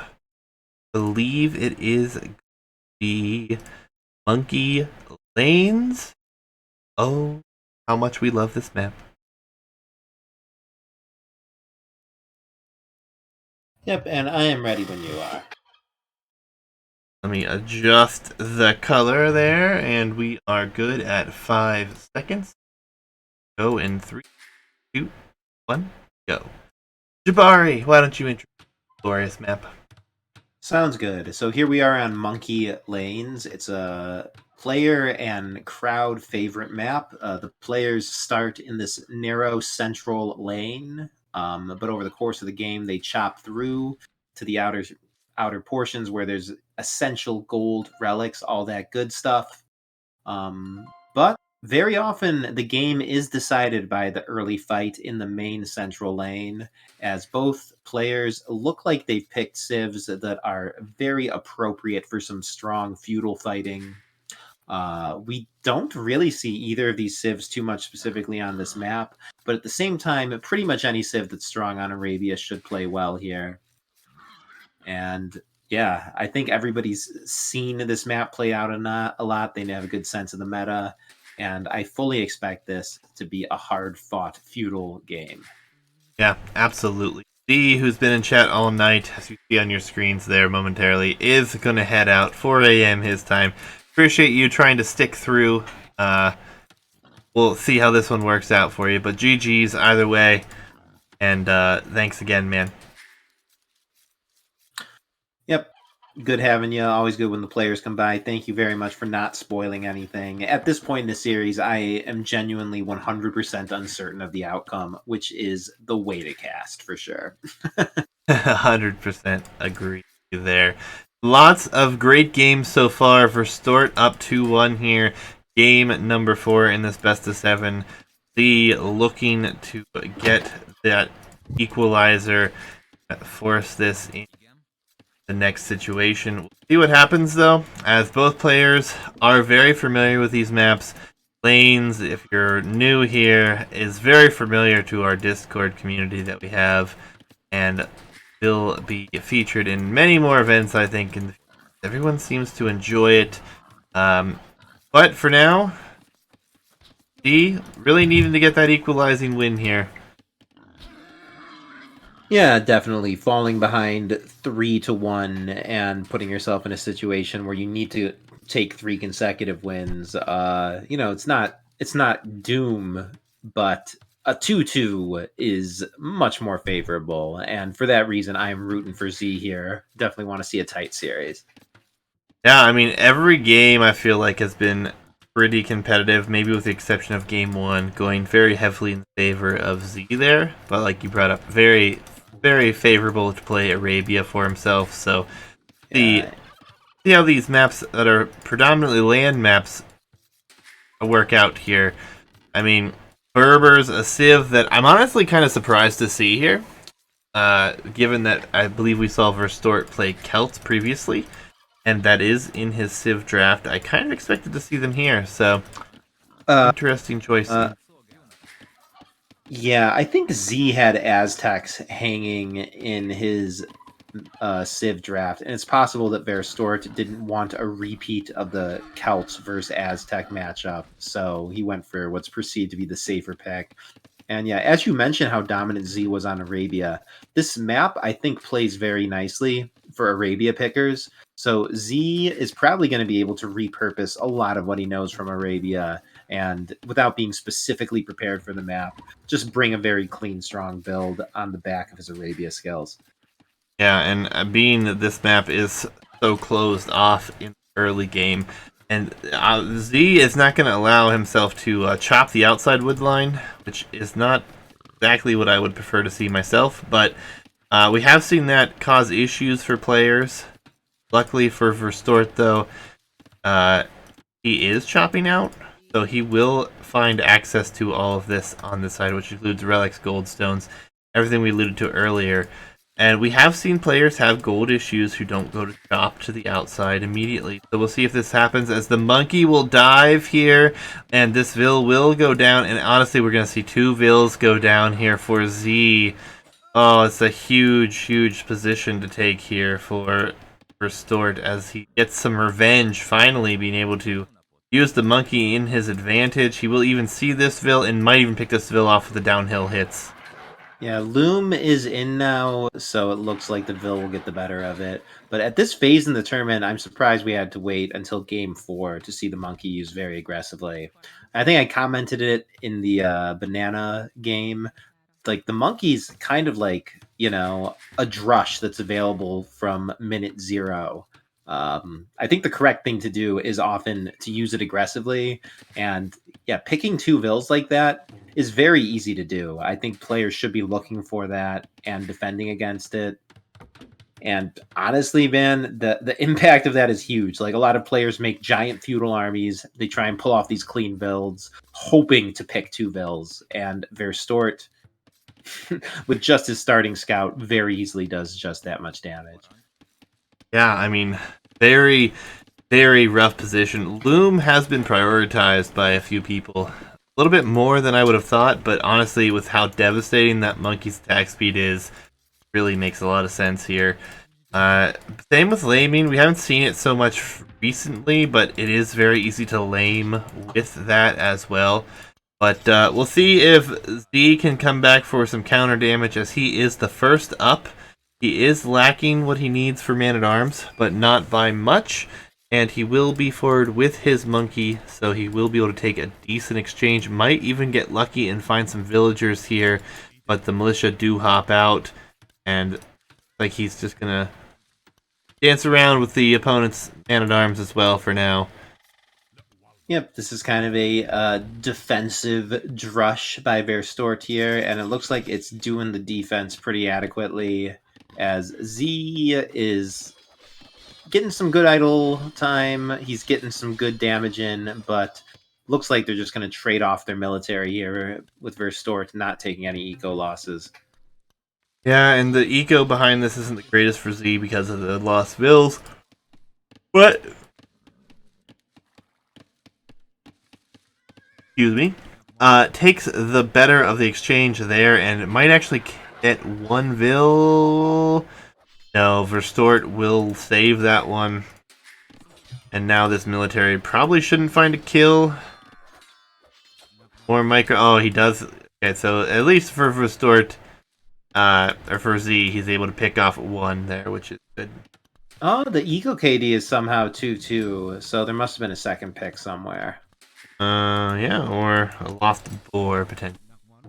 Nah, the kill would be 1-2 if that was the case. It must have actually died to a unit somewhere. Well, I mean, guess we're pretty even then. Z actually has the villager advantage, keeping his TC idle for less time as well. The walling is going to come up for both players. It is not complete by any means. We do have the archery range here for Z. Magyar is an interesting civ for this pick. A civ that I feel like we haven't seen a ton of, but when we have seen it, it has performed extremely well in the late game with Hussar spam and the Magyar Hussars being so good. But going into archers here with Magyars, not a bad position either.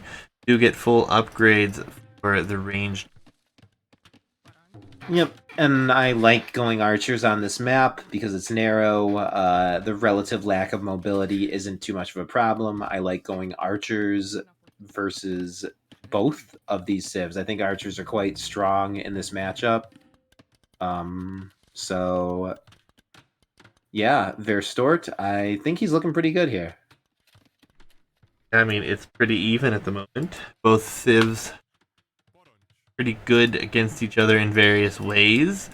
Don't think we're going to see cav archers from our Magyar player just because camel archers are always looming. But going straight archers here could be the play. Yep, we will see as both players kind of just build their numbers and posture. Verstoert possibly going to wait for fletching before moving out.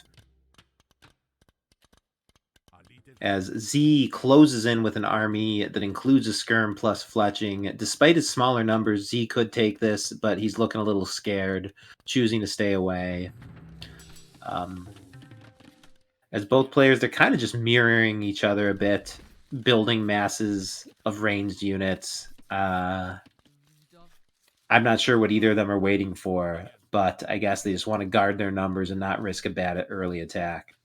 Yeah, I think it's not a bad position, especially for Z. Being behind a game here, wanting to play a little bit safer, especially after losing those bills early. I'm sure he's frustrated with that at this point. I mean, we'll see what happens. I do love that Verstoert has milled and is taking all of these here. There's a lot of food on those, and it prevents you from having to build so many farms early on. We do not see that on the other side. That is the difference at the moment. And I think the overall thing I expect to see from that is the food income should be a little bit easier for Sort to transition. He does have more right now, with a little bit less in way of farming numbers. Yeah, I mean, overall, though, it's just incredibly even. Z with slightly better army numbers being the one to actually be attacking while their Stort runs, get some good kills here. Z, I mean, he's looking like he's a lot more confident than Verstoort to me. Maybe it's like the dominating game one Arabia win makes him feel like he is the better player. Plus, he has a nice score lead now. Yeah, just watching these fights, it looks like Z is just a little bit more willing to get in close and take the shots. And as far as army kills go, he's up. He's up 2 kills in the KD. At this phase of the game, that's kind of significant. Yeah, I mean, idle TC time for Verstoert continues to be somewhat of an issue for him, though, as he should probably still have a 2 villager advantage, and he is even in build count now.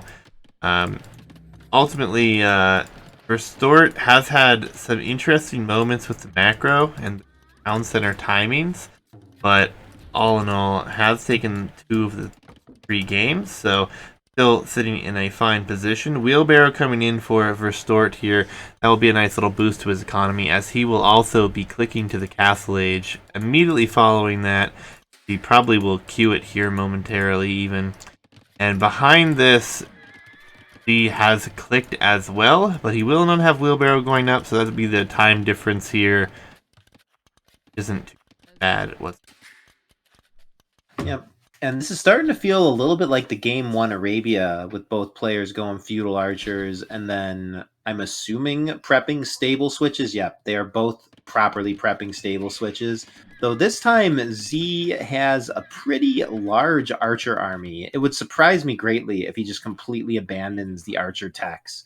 Like what a waste that would have ended up being to queue, double-digit archers just to have them wander around the middle area of the map, never really doing anything. Yeah, and this is a really bad fight for Verstoert here, so B will have quite a good exchange there. The KD is now 17-9 with the switches coming in. Economy will be slightly better for Verstoert with that wheelbarrow. Upgrades coming in for both, though, and Z will get the attack upgrades for free with the Magyars, so that is a nice little boost for him. Bloodlines in for both players now, as well as foraging for Verstoert. +1 defense as well. Archer's still forward here for Z, though. And honestly, he could probably break down this gate and get in and try to do some damage before Castle Age comes, although it is a bit risky. Yeah, Z, he won the ranged unit fight decisively, but he's leaving these units unupgraded. Honestly, man, versus 3 stable heavy cavalry, this army of ranged units will be lucky to get like a single kill. I think it's quite the mistake actually for Z to not get the ranged unit upgrades to take advantage of the fact that he's in with all of these units uh, before the opponent has any Castle Age tech on the field. But you know what? He's pushing him off the gold. These units are getting their little bit of value. But yeah, in the end, man, these units are dying almost just as easily as Verstoort's did out there. And in the grand scheme of things, Verstoort losing so horribly in the feudal age range unit fight seems like it means nothing. And it's a totally dead even game here. Yep, +2 defense for both. +2 attack here for Z coming in for free, which is nice.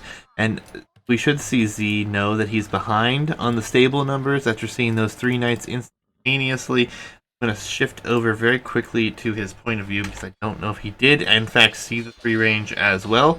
So he is aware of that position. And Camel's also on the field, kind of where we found ourselves in game 1, but Camels are available for Verstoert. Yeah, honestly though, the camels aren't what made it decisive. It's just the cleanness of the macro, as we see Z just doing the exact same build as game 1, getting up 2 TCs to 1, keeping both TCs queued while also pumping out stable units with full upgrades on his cavalry. I fear we're going to see a repeat of game 1 here, and I say I fear it, but I think it's the best thing for the series if it's going to take it back to 2-2. For sure, and I mean, best of 7, a 2-2 means you're going to get at least 6 games out of this set, which is wonderful. Still, I always hope for the max number of games, but,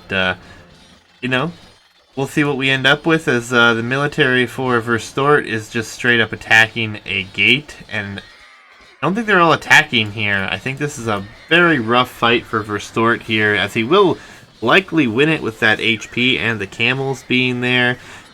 So he should be pretty happy with that position. But again, like you said, the macro behind this is ever so slightly in the favor here for Z. And a second town center was added behind this, but it is 3 stable spam as well for Verstoert. So it's a very interesting time. Yeah, Verstoort, he's actually a wheelbarrow ahead. Looks like he's doing better military production, despite being a little bit behind in the upgrades he's producing camels tonight. Verstoort might actually have the better of this here. Yeah, and I mean, a barracks here for Z. So yeah, it feels very much like game 1. Very much like game 1 here. Monks here gonna try to get another conversion, and they do, but see what happens. I don't know. I don't like the timing of this switch here, but we'll see. We'll see. Yeah, Zealous in chat says going Knights versus Berbers is a huge mistake. That appears to be the case. I mean, Verstoert is just making discounted counter units. Z is looking to be in trouble here, man. This this is a game-losing situation. Just like heavy cavalry streaming in, plus raiding all over the place. Z's gonna lose Vils. Z's gonna have a lot of idle eco. Z's eco advantage is now evaporated, and he finds himself with an overwhelming military disadvantage. I think Verstoert can possibly close this out by just continuing to produce 3 stables across and gather in Z's base. And yes, Yellow did breach the wall. He is headed forward. He should be able to prevent his opponent from expanding to that side as well. Also going to be very helpful for Sort if that were to be the case. But all these vills that are running to this additional gold are spotted, and I think that Z is probably pretty frustrated at this point, and I don't know how much longer he's going to be holding on in this game, to be honest. Yeah, continuing to try to produce cavalry won't do it. I do like that he plugged his wall. That gives him like a feasible chance of clearing this up and then having some time to build better numbers before he lets more into the base. But these palisade gates, man, they don't really hold. It seems like Verstoret's gonna re-break in. Yep, Verstoret's taken. Yeah, the economic lead Verstoert has is now overwhelming. I think Z's toast. yeah, Berbers are just so good at this 3 stable play against any Knight Civ as well. I mean, not even having to worry about anything really when you're up against another Civ going into Cav. Their camels are so cheap. And honestly, he could probably adjust his eco a little bit more to have some more on gold and just have continuous production. And he's having a few moments of lapse here and there with production, but still, the damage has been done, and I don't see a way back into this one for Z. Saving Z, up everything to get pikemen, and he has 1 barracks in the field. yeah, Z has literally no Q, military or economy. He's down to 38 bills. His pop, dude. He's down more than 2-1 in total pop. Z is GG here, man. University market even being added behind this, maybe even with the idea of eventually going to imp, but don't think we're gonna get quite that far. Honestly, kind of surprised Z hasn't just called it here, this position. He has 1 town center safely working right now. He's going to be losing production buildings. Gold is completely denied, as we have golds in the back here, which are normally the safer golds, but then the other gold is on the front for him. I think he'll call the GG as soon as he assesses his situation. Sometimes in the heat of the game, your attention is just on save the vills, cue the pikemen, get the tech, and the time to actually look at the score, look at your total pop, think about how behind you are. Yeah, it's not the top priority, but eventually when you do step back and assess the game, you have no real option but to call GG. Yeah, so Verstoert will take the 3-1 advantage here. Take Z to his final home map, and Z needs his home map to come in his favor here. Load that up for you guys. And hopefully not one more time. Want to see more games, folks? But here we have it for you. We will have Banano Grounds remaining for the Berbers with the victory over the Magyars here. And Verstoert, I think, was the one player we saw go Teutons on Banana Grounds. I So that believe that is correct, yeah. may be what we see here again. Z will have Portuguese, Aztec, Spanish, and Tars remaining. And I believe, obviously, Portuguese would be saved for Arena Cove. For Nomad, I'm guessing he's looking in Spanish, so I can only imagine we're going to see Tars or Aztecs here. But Tatars, I think, is probably the pick. But yeah, I guess Aztec's also viable. But we'll load up here into game number 5. See if Z can push this. Try to mount a comeback here in his position. Verstoert, though, looking to try to put this one away. I am 5 seconds when you're ready. Count it down.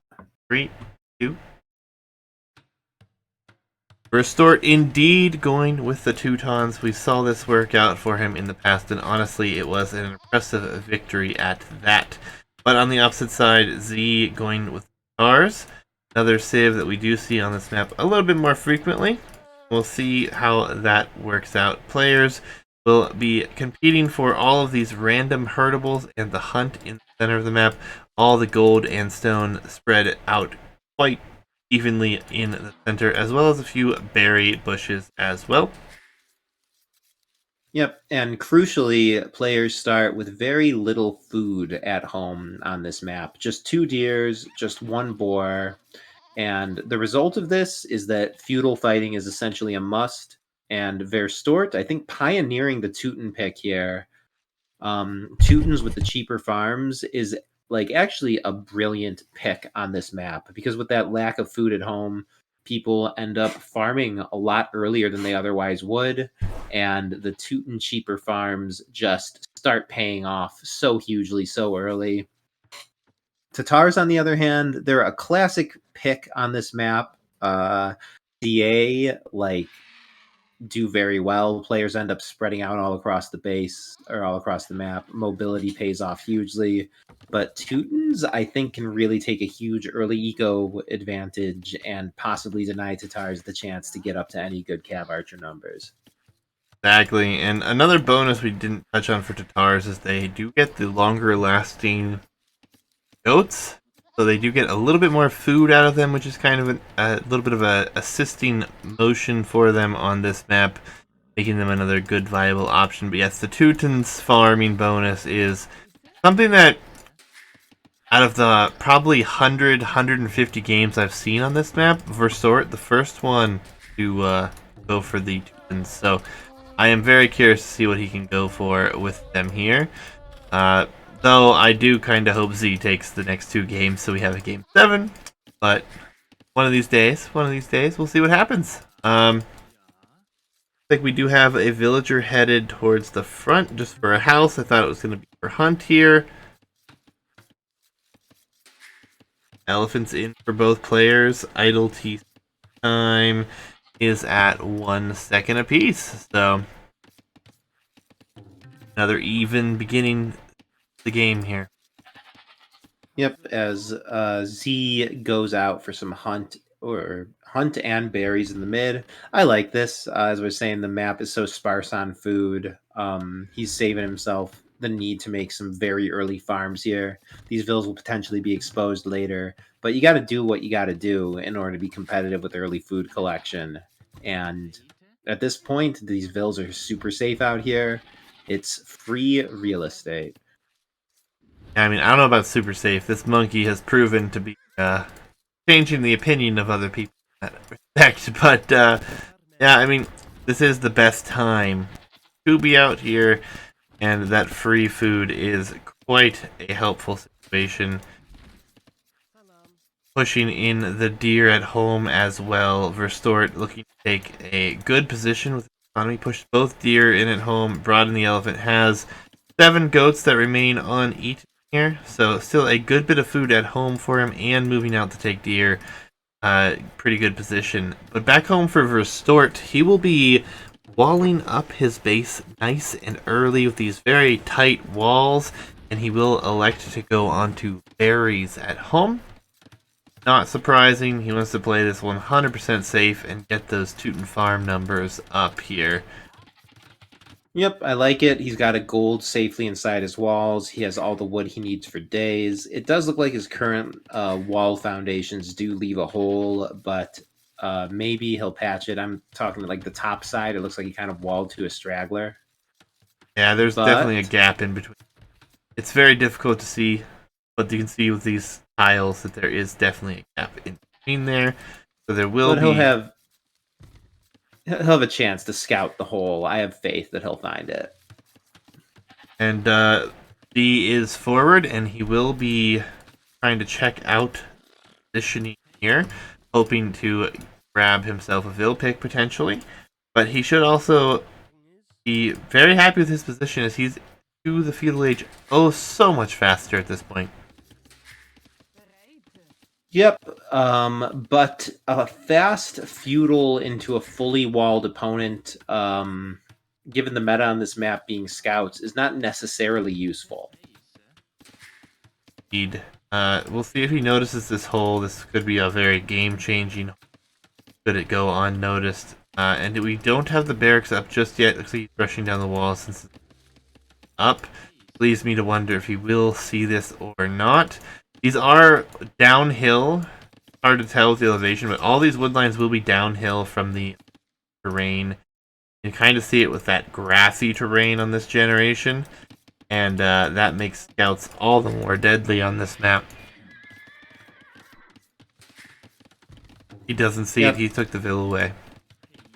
Yeah, and when you wall and you leave a hole like this, you might as well have not walled at all. Though Z doesn't have any military out on the field just yet. Verstoert will have some time, but it looks like it's going to maybe just be a minute before he finds himself taking some hits from scouts on his wood line.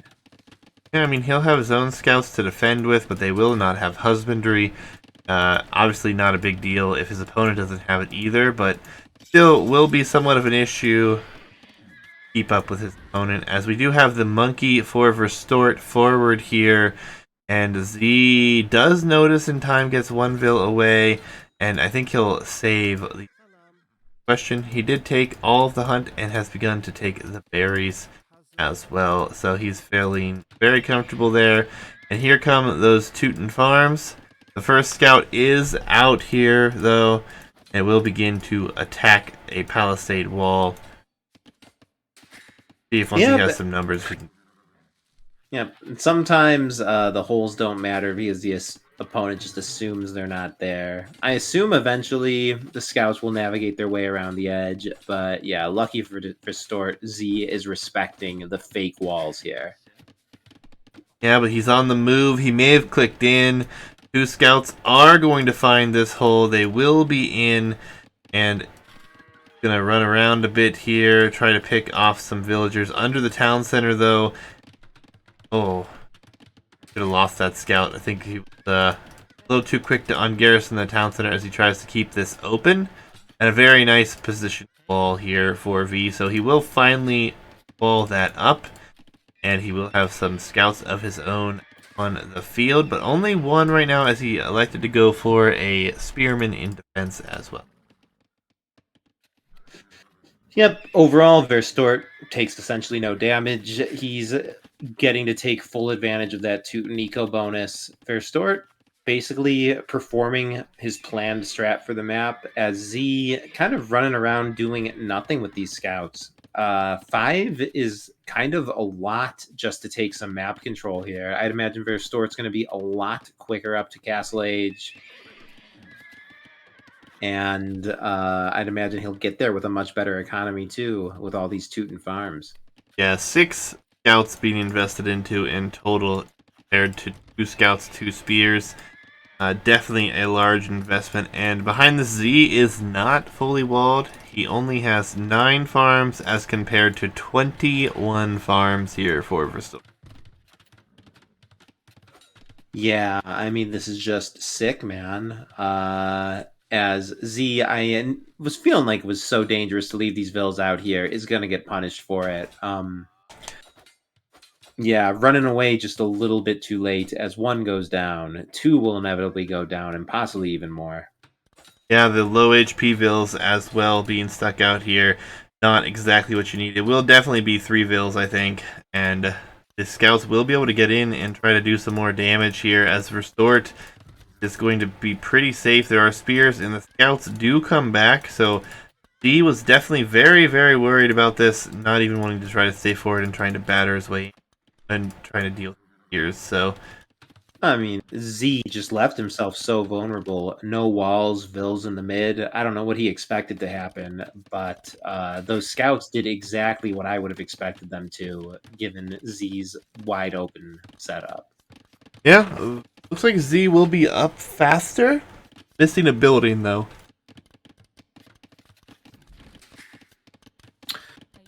Yeah, I mean, maybe taking the food in mid helped him to get up to Castle Age sooner. I mean, it did cost him 3 Vills, but at the same time, a faster Castle Age with faster TCs can negate that. It is always an interesting question whether or not it's worth it to take the hunt in the middle, even if it costs some Vill lives. But Verstoert, still full pop, all of them working the farms. I imagine he's going to have a much better food eco going forward. He should. So it's 24 farms to a 10. So, upon reaching the Castle Age, Restored's food economy should be so much better here. Z, I think, will have to try to find himself in a position of defense and maybe move out and try to secure some gold potentially, but the gold is really going to be pretty far out here. I don't know if he'll be comfortable moving out that far. He will not be up faster. Verstoert actually clicks up just a few seconds quicker. Yep. And Verstoort, man, he is just going to have a perfect setup to, I guess, probably spam out a few nights. His food economy is just going to be flush, man. He's going to be able to, I think, do 1 TC constant production plus 2 stables plus have like essentially full upgrades on his knights right off the bat. Z is prepping for cav archers, which eventually beat knights, but at the start of Castle Age don't really. I wonder if Z is going to survive to the phase of the game where he, has TCs in mid and a lot of cav archers. Cav archers could be the answer against you, though, here, because you don't want to go up against the melee v melee, because they do get that additional melee armor. So I actually think that this is probably his best chance for a military unit for the time being. Obviously, skirmishers could come into play here, but it's not as if you want to go monks against Teutons. Range is definitely their weakness. Yep. And I think, yeah, CA get it done. You have to get up to a decent number. Otherwise, it just feels like such a waste of APM to like micro 6 CA versus Knights. But with 3 ranges up, if Verstoort doesn't hit Z soon, Z might just have, a game-winning ball of cav archers. Yeah, and another thing that Teutons lack husbandry, so having cav archers, it will be so much easier to micro once husbandry comes in for him as well. Right now, Yep. obviously, that is not in, but if it does come in and he's able to math, probably, I think the ball of cav archers that you'd probably want here is like 30, 35. It will be very difficult for Verstoort to kill that. Yeah. Z's kind of open here. The Knights, okay, they're retreating to the center of the map. This is very good for Z. Verstoort can't let this pattern continue. Like we've been saying, man, if the CA numbers get high, I think Teutons like just don't have anything that will whittle the numbers down. Yeah, I think if he gets ballistics and husbandry, there's absolutely nothing that Verstoort can do with this current situation. He's gonna have to try to defend with what I believe will have to be these knights, and maybe try to like warm his opponent from 2 positions at best. But honestly, I think siege and knights is probably all he can do and try to force the issue and make his opponent answer military numbers. We're already up to 18. Yay. I mean, when the numbers were low, I was thinking Verstoert could just dive the base, basically, do some economic damage, maybe force the CA to take some bad fights. But this is already starting to look pretty ugly, man. It's at the point where it's worthwhile for Z to just use all his APM kiting these, and the Knights essentially can't touch this. Yep, University is on its way up, as well as Ville's headed towards the center here. Kind of risky here, not dropping a town center either, but a mining camp. But as soon as Ballistic comes in, none of these shots miss, and 20 Cav Archers, soon to be 24, 25, whatever in this group that are on the map right now, will be able to one-shot Knights, I think. Are pretty close. They are also Yeah. only with +1 defense. If Verstoert had +2 defense, it would be much easier position for him to hold on for a while. But Town Center is going up and should probably go up before these Knights find it. And Verstoert just 100% needs to add a second unit. Maybe it's Scorpions, maybe it's Skirms, but Teuton Knights are at this phase, and for all future phases of the game, countered by Z's large army of Cav Archers. So Verstoert, as he doesn't appear to be thinking of a tech switch, is in trouble quite heavily in my eyes. Absolutely, and we'll see if he pays attention here. He does, so these Knights will not be able to stick around here. Might find a few pickoffs in the Cavs. Nope, the Cav Archers aren't even that. Knights will retreat, and ultimately this is the chance that he has to dive the base, but it will take all of his military to do any damage, but the Cav Archers are very closely in tow. And I don't know if Husbandry came in, but I feel like these Cav Archers are running oh so much faster than these Knights. Yeah, I mean, Teuton's advantage is no longer such a big deal. The cheaper farms just don't come into play as heavily at this phase of the game. And Verstoort's just going for a fully countered army and not teching out of it. I don't know if he thinks he's eventually going to be able to take a fight here.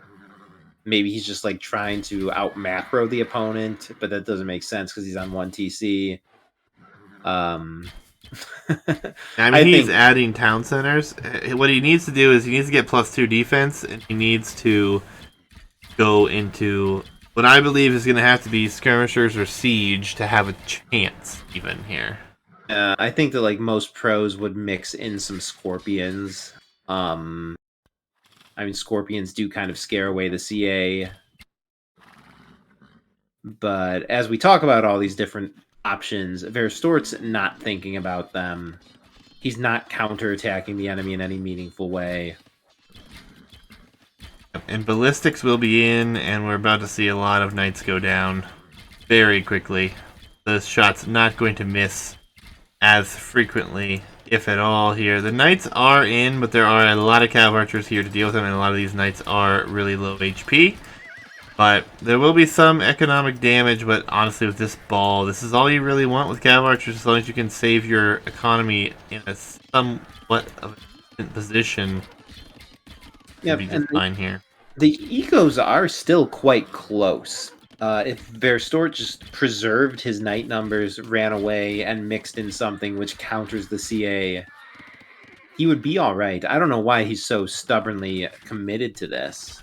Yeah, I don't know either. He's lost almost half his HP on his main group of knights that are left. He lost all of his knights that were raiding. The cav archer numbers are up to 42. It's going to be so difficult, even with siege now, to deal with this, unless he were to get some extremely good mangonel shots. Yeah, maybe this is just some game 5 stuff, man.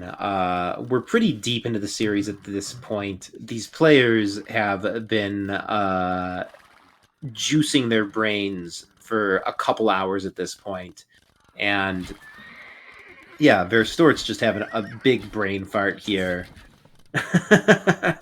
And just going for a strategy which, to an observer, is obviously a losing strategy. He can afford it, but he's just not giving himself any chance to win this game, as he's running these knights up as if they have a chance. This is his best chance to take the fight, honestly. Like, he's got it. He can't allow his economy to be idle. He can't produce frequently enough. I mean, This is his only time to defend right now, and this is what I was really worried about, is seeing these Cav Archers so heavily massed. 47 of them on the field right now against 17 Knights. Tight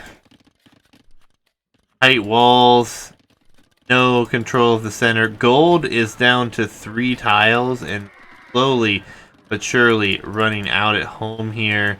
While on the other side, he is just going to dive the town center with these and not care.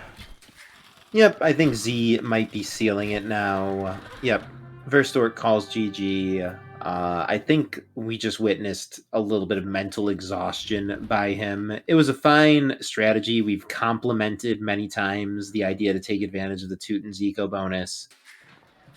But from Castle Age onward, Verstoert was failing to be strategically dynamic, and we just watched him walk down a dead end for like 10, 15 minutes there. Yeah, I mean, and I don't know if it was mental, because this could have been the first game of the day for both these guys, because they did have to play these on days. Oh, okay, yeah, you are correct. So my analysis is actually completely incorrect. Yeah, so they had a few. It was again, this is a working man's tournament, so everyone has full-time jobs and has to go do things, from at least from what I know. So like scheduling has been difficult, playing games has been difficult. I think they played this on at least 2 separate days. So I imagine that this could have been a game 1 situation, like of the day, potentially. No guarantees there. That is possible. And also, man, there's just so much to this game. While we're sitting back and theory crafting, the idea to go Scorpions, or whatever occurs to us. But when you're macroing and microing and who knows what else, yeah, it's just easier. It's easier to see things from the bird's eye view. Absolutely, 100% agree. But we have another game to go to, and honestly, I'm hoping Z can force a game 7 here. We'll be on a home map for Verstoert, which we've only seen one of his home maps in Banana thus far. Let's see if it's going to be Arena Cove or Jungle Nomad here.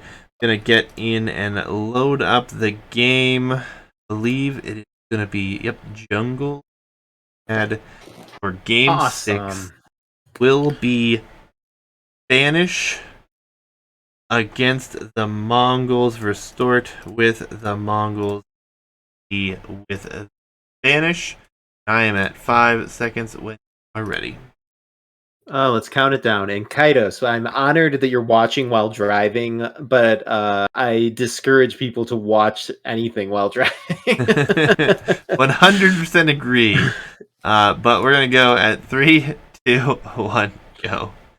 All right, Jungle Nomad Jabari. Oh boy, what a generation. So yeah, I'm incredibly happy that we are going with this retro Nomad generation. It's retro in multiple regards. The first is that players start with only enough resources for a lumber camp. They can't immediately slam a TC. So they have a lot more time to think about their TC placement. And the other way in which it's retro is that the generation of everything is random to a degree which we do not see these days. If you look at this map, there appear to be, also anything goes. This Vil fight is within the rules. There's a possibility that this game ends like in the first minute. As the Spanish Vil goes down, Spanish can kind of afford that. So honestly, he throws away some of his civ advantage, but it's not that devastating. But as I was saying, look at the mini map here. There's 8 golds on the map, and 5 of them are within the same screen. This version of Nomad tends to produce areas of the map of extreme strategic importance. And yeah, man, it doesn't play out like anything we see in the ranked pool these days. Yeah, a little bit of chatter between these 2 players going on here. 3-2, game number 6 on Jungle Nomad. I've seen a few deciders here on this. As far as map positioning goes, Z is going to be around all of these golds, but Verstoert not going to have too much of a bonus if he drops his TP up here. The hunt is nowhere near him, as it's all down here on the southern portion of the map. I mean, this would be an ideal position near all of this Mongols to drop a town center. We'll see if that is the case. Obviously, that Vil fight here early is kind of brutal, and 2 Vils to 3. The town center should still be up a lot sooner for Verstoert here as compared to E. Yep. And I guess another consequence of that increased randomness is there's a very real chance you have a hard time finding good food in the Dark Age. So, despite being up 1 Vil right now, it's looking like Verstoert is going to have a rough Dark Age and might need to endure some brutal idle time as he tries to locate, the free food. I mean, he is going to be scouting as Z here. Z does see that he has gold near him, berries, and some boar, so he may like to drop his by. His opponent in Verstoert is dropping the town center, not even going to scout too much, sees a gold, sees that there's a few sheep nearby, and looks like he's just now scouting more sheep south. So food may be somewhat of an issue for Verstoert here. Town center will soon be going up here for Z, as I think over here on this wood line in the gold would probably be very good. Yep. And we've seen this with a few of the generations. The natural cliffs and tree patches are kind of like bisecting the map here. Like, the map is already almost entirely walled as both players TC the same pocket of it. So this might turn into something of an early rumble, man. Whenever players' TCs are this close together, more passive strategies don't tend to work. For sure. And an interesting thing to bring up for both of these players, as Stone is going to be very far away for our Spanish player, not so far away for our Mongol player. Could be something to pay attention to later. Kados, I agree, man. I don't know why he took that fight. Really isn't the greatest, and he's going to end up being down by what I think will be 3 Vils pretty much right off the bat here. Yeah. Losing the Vil early is actually more harmful than it would be on the modern versions of the map because you're not just slower to build the TC, you're also slower to start building it.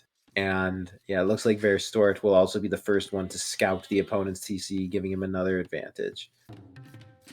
Yeah, and he's actually going to try to block the berries off, it looks like. Yeah, it looks like he'll head home from that. Does not want that to happen. But honestly, this is going to be a really rough spot, being down 2 Vils essentially now. One from the fight earlier and start winning that fight. Then obviously for the TT being up that much later is quite difficult to deal with. We do see, I think Verstoort's going to try to like lame potentially some of these golds here. I mean, on Nomad, it's quite reasonable to just have a Vil scouting around the map, claiming sheep, building houses for vision, maybe laming. I mean, it makes zero sense to lame that gold. It's like not even one of his top 2 choices for golds, and the 2 closer gold piles are absolutely massive.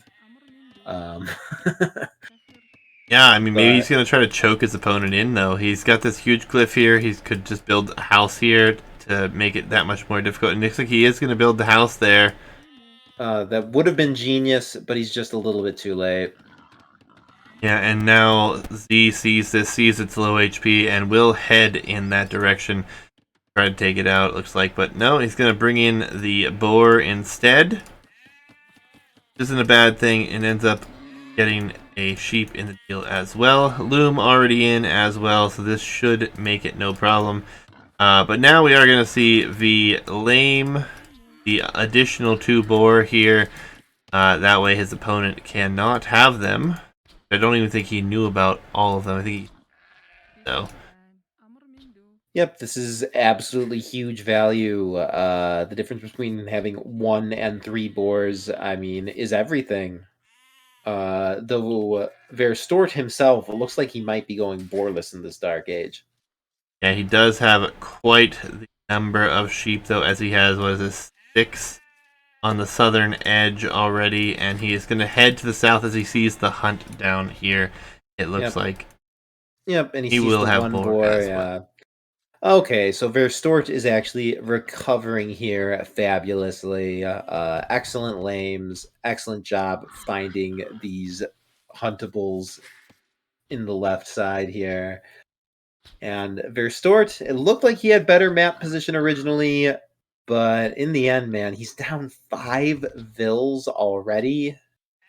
Z's kind of falling hopelessly behind in economy here.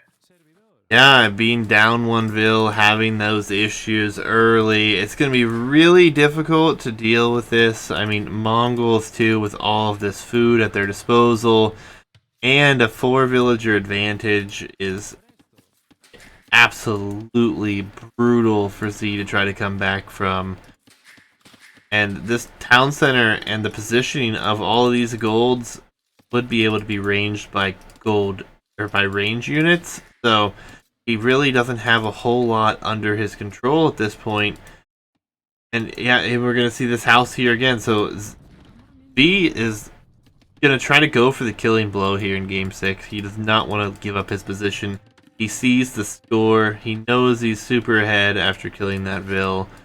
And in a tournament, I mean, I can't really blame him for his move. He could have lost the Vil, same as we saw Z lose it. It was a really risky fight, but ultimately, it's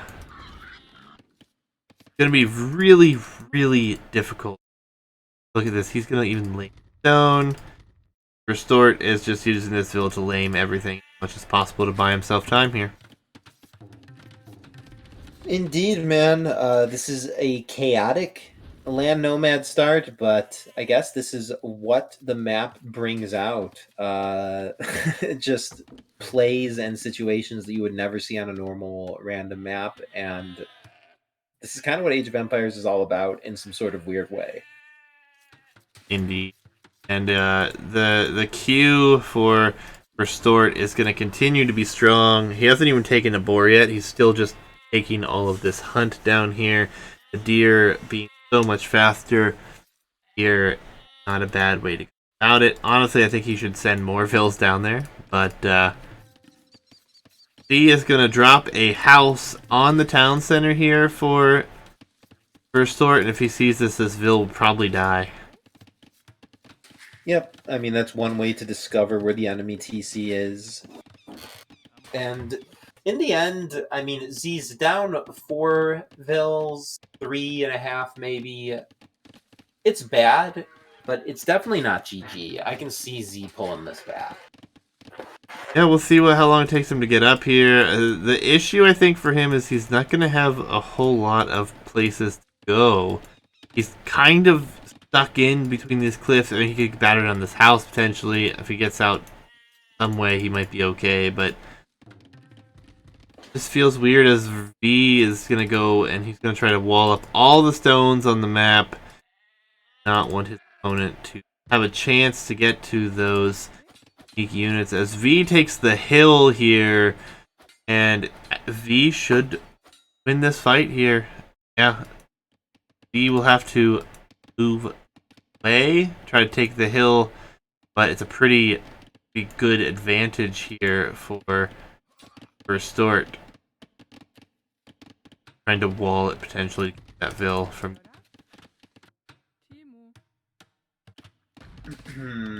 Yeah, as Verstoert hits the feudal age before Z even clicks, I wonder what kind of feudal military Verstoert will go for here. I think ranged units would be the way to go, but it doesn't look like he's even prepped a barracks. It's possible the Verstoert clicked feudal age way too early. Like it will be stone, so potentially towers.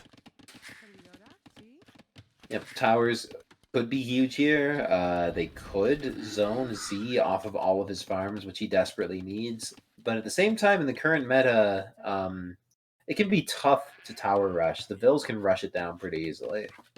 Yeah, and with Spanish being here, it could be difficult. Even a counter tower goes up, obviously. Z will be able to drop his own before too long. See if that is the case here, but right now it just really feels like the map control that Verstoert has, and what he does have a little bit of a Vil lead. It's going to be down to like 2, I think, though, with this idle time for Verstoert. But ultimately, this food, all of this hunt down here, has just been magnificent here for Verstoert. Yeah, definitely. I mean, I'm taking some mental notes myself for how to play this map. I think that at all costs, you do kind of need to explore the map and find the boars because boars versus farms, I mean, the boar player just seems to take a huge advantage every time. And even if you get to them late, you just you just can't be relying purely on farms while an opponent is hunting heavily. Not only that, but with Mongols as well, as we're just going to have villagers fight at this point. Vil will go down for Verstoert here, so Z actually gets the better of that exchange. But ultimately, don't know what this buys him here, to be honest. Greatest mistake was not going to gold right now. He could be up to castle faster. Yeah, gold would be beneficial. He's trying to get his buildings up right now. But he's putting them in a spot where he's been Vil fighting, and I don't even know. As more and more Vils will continue to be fed into this fight here for Verstoert, he's feeling very comfortable in this position at the moment. And oh, Z deletes the buildings. Oof, He will that not even is finish those. that's harsh as he thinks to try and rebuild them in essentially the same place. I think he could have probably gotten those up with enough dancing and quick walling, but I guess, having the enemy send 10 bills forward to bill fight, it's not unreasonable to abandon the foundations. Yeah, and Castle Age is not all that far away here for either player. Some market abuse potentially, but ultimately this is looking to be very rough for Z still at this point. Bills continue to come forward. Will be for a monastery and a few little walls here. Then he should be clicking up as he only needs a little bit more gold, a little bit of food. Yeah, I mean, it looks like both players are going to click up in similar times. Z's a little bit faster, but Verstoert, crucially, will have the stone for a castle. And when both players' TCs are this close together, slamming a castle in the space between the TCs tends to be a decisive move. I mean, Verstoert looks like he's going to have an easy time building a castle, which just denies Z of everything. And Z already had a minor economic disadvantage, can't afford to abandon his TC and farms. If Verstoert's able to get up a reasonably placed castle, I think that will determine the game. Well, and Z has nowhere to run. He has absolutely nowhere to go with this house being here. He doesn't know about it as it was built after he had passed in that direction. Gray does not have stone, Kados. The stone is all of this yellow on the map that has been strategically placed and walled up here by this Vil, who is still hanging out in the area. But Vil has done so much work, even taken sheep far edges of the map. Castle Age will come in. It's almost for sure going to be a castle from Verstoert. It's just where are you going to place it? Yeah, and Z not even having enough stone to slam a tower to try and deny it. Verstoert could put this castle anywhere, man. Like, he walls in his vills and it goes up. Z's going for an instant monastery siege workshop, but Verstoert can slam a castle that covers these. I don't know, man. Personally, I find a castle drop to be much stronger than siege monk play. Yeah, for sure. And yeah, no stone in the bank for him. He has built some outposts. And correct me if I'm wrong, but you have to use your stone to build your first town center. Yeah. After you build the town center, I believe you have 100 stone in the bank. Yep. Castle is in the face of his opponent here, and honestly, this could just be the GG right here. The quick walls will come up, and this castle will undoubtedly go. Oh wait, Mangonel? Mango could save the day here, man. If this castle is denied, the game will just swing 100%. He's built enough of it that he can't afford to really delete the foundation. Yeah, with the Vills. He's just committing Vills. But you can out-repair this. You can fight this. This Mango is giving him a fighting chance. Yeah, it's 2 on the field now. He does lose it, and this castle, I think, goes up still. Big investment. Lots of Vills have gone down here. Z actually has the advantage in villagers. Even converting a second Vill here will kill another Vill, and maybe even get 3 more Vill kills, as he does, but the castle does go up. Yeah, this castle is just going to do massive damage. The Vills are kind of slow to run away. This castle denies everything, man. It takes down the TC, it takes out all the farms. And yeah, Z says this sucks. Indeed it does, man. Can't even leave. Stuck here. He has to go all around the cliff. He wants to leave. I think he may just be calling it here shortly, though, honestly. I think he's very upset about this game. We'll see if he continues. He is, without knowing, ahead in the villager count by a decent margin at the moment. Does have Siege and Monk play forward, and he could do quite a bit of damage here if he can keep Siege alive. Actually, the Siege is doing a fine job. Monks are going to go down, but will grab a conversion. Mangadai numbers still very, very low. Z is in this, but it just feels bad to lose your TC, lose all those farms. He's not deleting the farms, which I think is like kind of a mistake for 2 reasons. Your Vills might accidentally start farming on them and dying, and it's also possible for the opponent to steal them. As yeah, he's planning his relocation. I do think that Z probably fancies himself the stronger player. In my experience, people who are Arabia pickers, who perform really well in Arabia, they consider these alternate forms of play to be clownery. And, you know, of course they'll accept defeats, but deep down they feel like they're the ones who play the true AoE. And Z ain't gonna give up. I respect it a lot. Yeah, and again, he's ahead. He probably doesn't realize this because of the score, but he has the larger villager count. He is the player pressing right now. Mangadai numbers are still kind of low, to be honest. I mean, Ark is saying you insulted 70% of the player base. Your comments, Jabari? I mean, I'm just calling it like I see it, man. Yep. I missed the insult. Say it again, Kato says. I mean, it's not even an insult, dude. It's just different perceptions. This is a pretty clownish map pool, though, and I think that this will, if Verstoert takes this and Z is indeed the better Arabia player, will not be the first time that the stronger Arabia player has gone down in this tournament.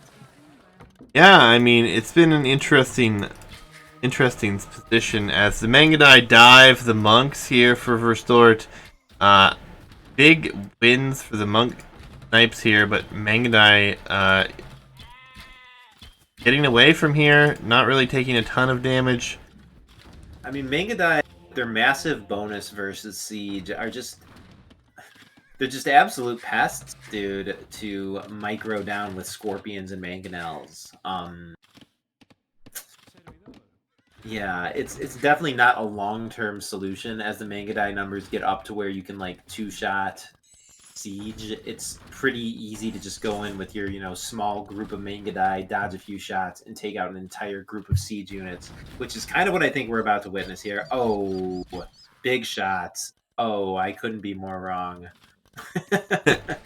Yeah, I mean, he does know where his opponent is. I think the Mangadai would have been better served just to come over here. He does have a houses and a Vill just standing here as well. would have been better served to head in that direction. The Siege Monk push is doing just a fine job here. Ark in chat saying he was just joking. But nonetheless, is what it is. 1 TC for both Z with the villager advantage still, and the military push coming as we see another Siege Workshop going to be coming down, but this time for Verstoert. The Mangadai will try to dive in again, potentially, but some monks added behind this for Verstoert. He will look to heal those up himself. Yeah, and, Verstoert should have learned his lesson, man. Mangadai counter siege in some way, but I don't think 4 Mangadai can realistically micro down 5 Scorpions, 2 Mangonels, and a Monk. Like, you're pressing your luck at that point. Yep, but the Mangadai could be used elsewhere very effectively. Kados in chat would like to see Light Cav added for Gray. I agree, actually. I think that would be a nice move for him, as now his Siege is gonna be fighting against Vils here. So Verstoert is trying to suicide all of his Vils. Honestly, this is insane how far ahead he was at some point, and now he's massively behind in the villager count here. Honestly, dude, the turning point was losing so many Vils to the Mangonels while getting up that castle. Yeah, this is incredible play by Z to hang on this long. Yeah, it sucks to lose these Vils to the Mangadai raids. He's definitely not out of it yet, but he's up 40 to 27 Vils, man. I don't know, dude. This game is impossible to call, but in the absence of really being able to grasp the full situation, the Vil count shows that Z is pretty decisively ahead. Yeah, but I don't think he feels that way, as he's about to lose Mangonels to Vils. The Scorpions went down 2 Mangonels here. And soon the Mangadai will just be in his face, and I think he probably feels behind, even though the score shows very differently here. Very close. He's actually battering houses down right now. Yeah, Verstoort's score lead is a little bit of a mystery to me. Scouting. 100% scouting, I think. You see what Gray sees here? Yeah, and then what Verstoert sees. Much better for Verstoert. As Z, I guess Z just has much better macro habits, because through all this chaos, Z has just pulled ahead so hugely in Vils. The Vil lead is actually getting to the point where I would almost say no one comes back from this. Yeah, he's going to try to fight some Mangadai with these few Vils here, so Z will lose some more numbers here. I think Z is probably pretty annoyed with his position. His opponent is just all over him, all over the map, and doing a great job. Lonzo, this is the 1500 bracket, and these guys are at the top for sure. Yeah, they're at the semifinals of the 1500 bracket, so I would like to think that we're seeing like 1550 level play at least, though nobody practices for this kind of chaos. Yeah, and this has just been brutal. If you weren't here at the beginning, we had a Vil fight early, and this is the map that you play on, that you start with a lumber camp. You cannot build your town center immediately, and going down the Vil lost quite a few. Kados, it was 1500 max at the beginning of the bracket. I cannot help when people improve during the bracket. And no, this is a nomad start. This is the Mongolian civilization you're seeing used here quite effectively, as 32 Vils have been idle for so long. And Verstoert is without a doubt looking to be taking this game. What? What?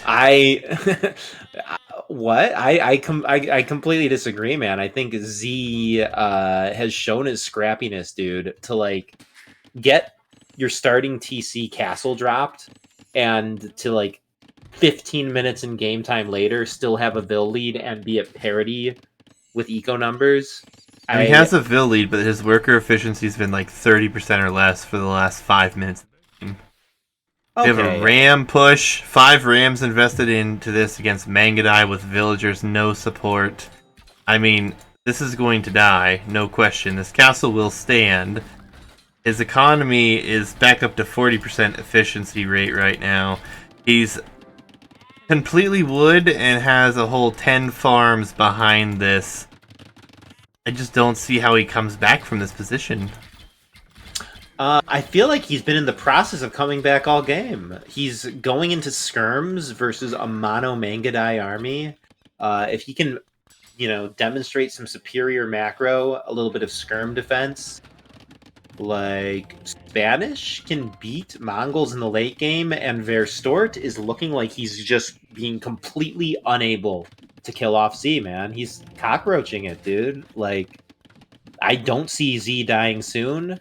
And in a late game fight, like Z, I don't know, man. He's got a few good gold piles here. He's in a very reasonable position to retake that center portion of the map with the 5 gold piles. I think this might come down to like what I was originally saying at the very, very start of the game. Like 5 of the 8 gold piles on the map are right in the center area. And I don't know, man. Whoever ends up controlling that can take it. Z, he's crawling back into this. He's going skirm versus Mangadai. He's going to eventually break open those stones and get his own castles. Z takes this. I'm calling it right now. I hope you're right, because I want to see a Game 7, and that would be an insane comeback. But continuously a lot of idle Vils. He's got 12 Vils in this town center right now, not working. So he's ahead, or was ahead in Vils. He's no longer ahead in Vils. 2 TCs behind this, extreme map control. I think if he's adding stables, which he is adding stables here, and just floods this, I think it will be very, very difficult for him to win this. I imagine Light Cav and or Knights will be coming out to deal with the skirmishers. Mangadai in late game I prefer over pretty much every unit in the game, to be honest. Yeah, and I don't like Z running with these Vils to this corner or wherever he's going with them. It looks like he's running the train back. I think a nice compact base, maybe covered by a castle, would be the way to go. Maybe the laming of these stones has actually been detrimental to Z's chances here, as he's basically had 0 stone income all game, if not literally so. Yeah, and now there's going to be 8 Vils exposed. Mangadai will arrive. These will have to run home. He's got 23 military on the field, and it's all skirm and monk. Yeah, the and knights are being added. Shred. Okay. Verstoert's 100% taking this game. I hate to say it. I don't want it to be a game 6 end, but I really just struggle to see how in any way he comes back here. He's now adding Light Cav as well. Perhaps if he had stone access, he would have been able to. But the introduction of knights makes Z look pretty weak. The Vil situation has just gotten completely out of control in recent minutes. I could have sworn Z was up in Vils, not too long ago, but now he's down by a devastating amount. He was 100% up in Vils, and then 24 villager kills with these Mangadai right here have evened it out for sure. But, the monks, man. Monks, skirms could keep this even in military, but Z... There's 1 monk. There was 2 a second ago. there was 1 monk per knight a second ago. Fair enough, but now Light Cav is being added as well. Lonzo Wall, thank you for the follow. Appreciate it, sir.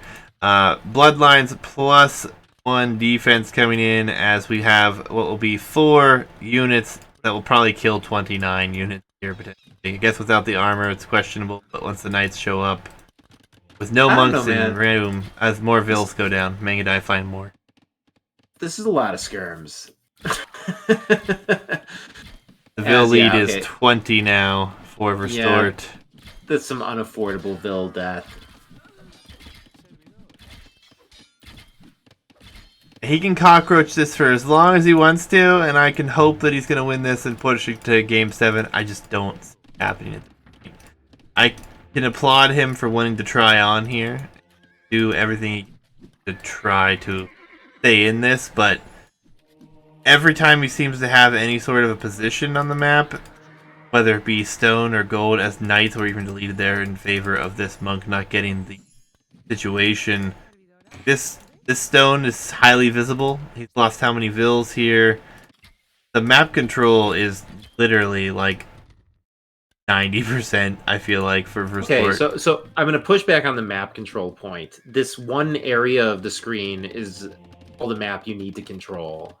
So Verstoert might have the real estate, but the premium real estate is still contested. But yeah, the Vil difference, I think, is kind of what makes this impossible for Z.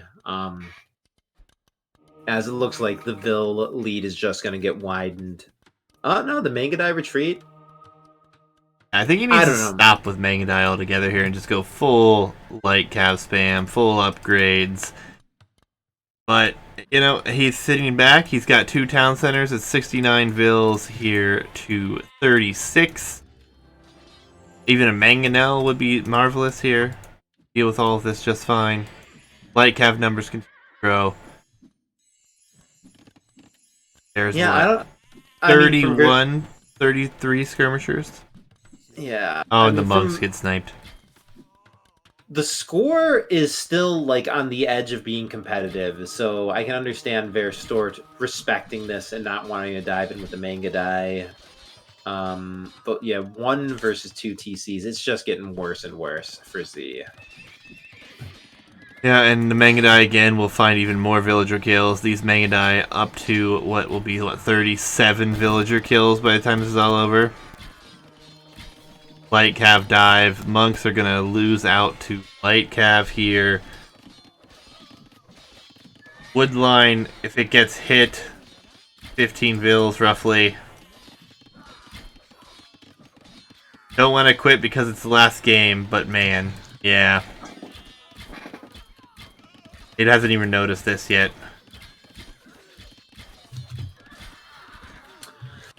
Indeed. It was a good... G, good luck next. D, even at the end. Very, very nice of him to wish his opponent good luck. Especially after this one. It's a brutal beginning.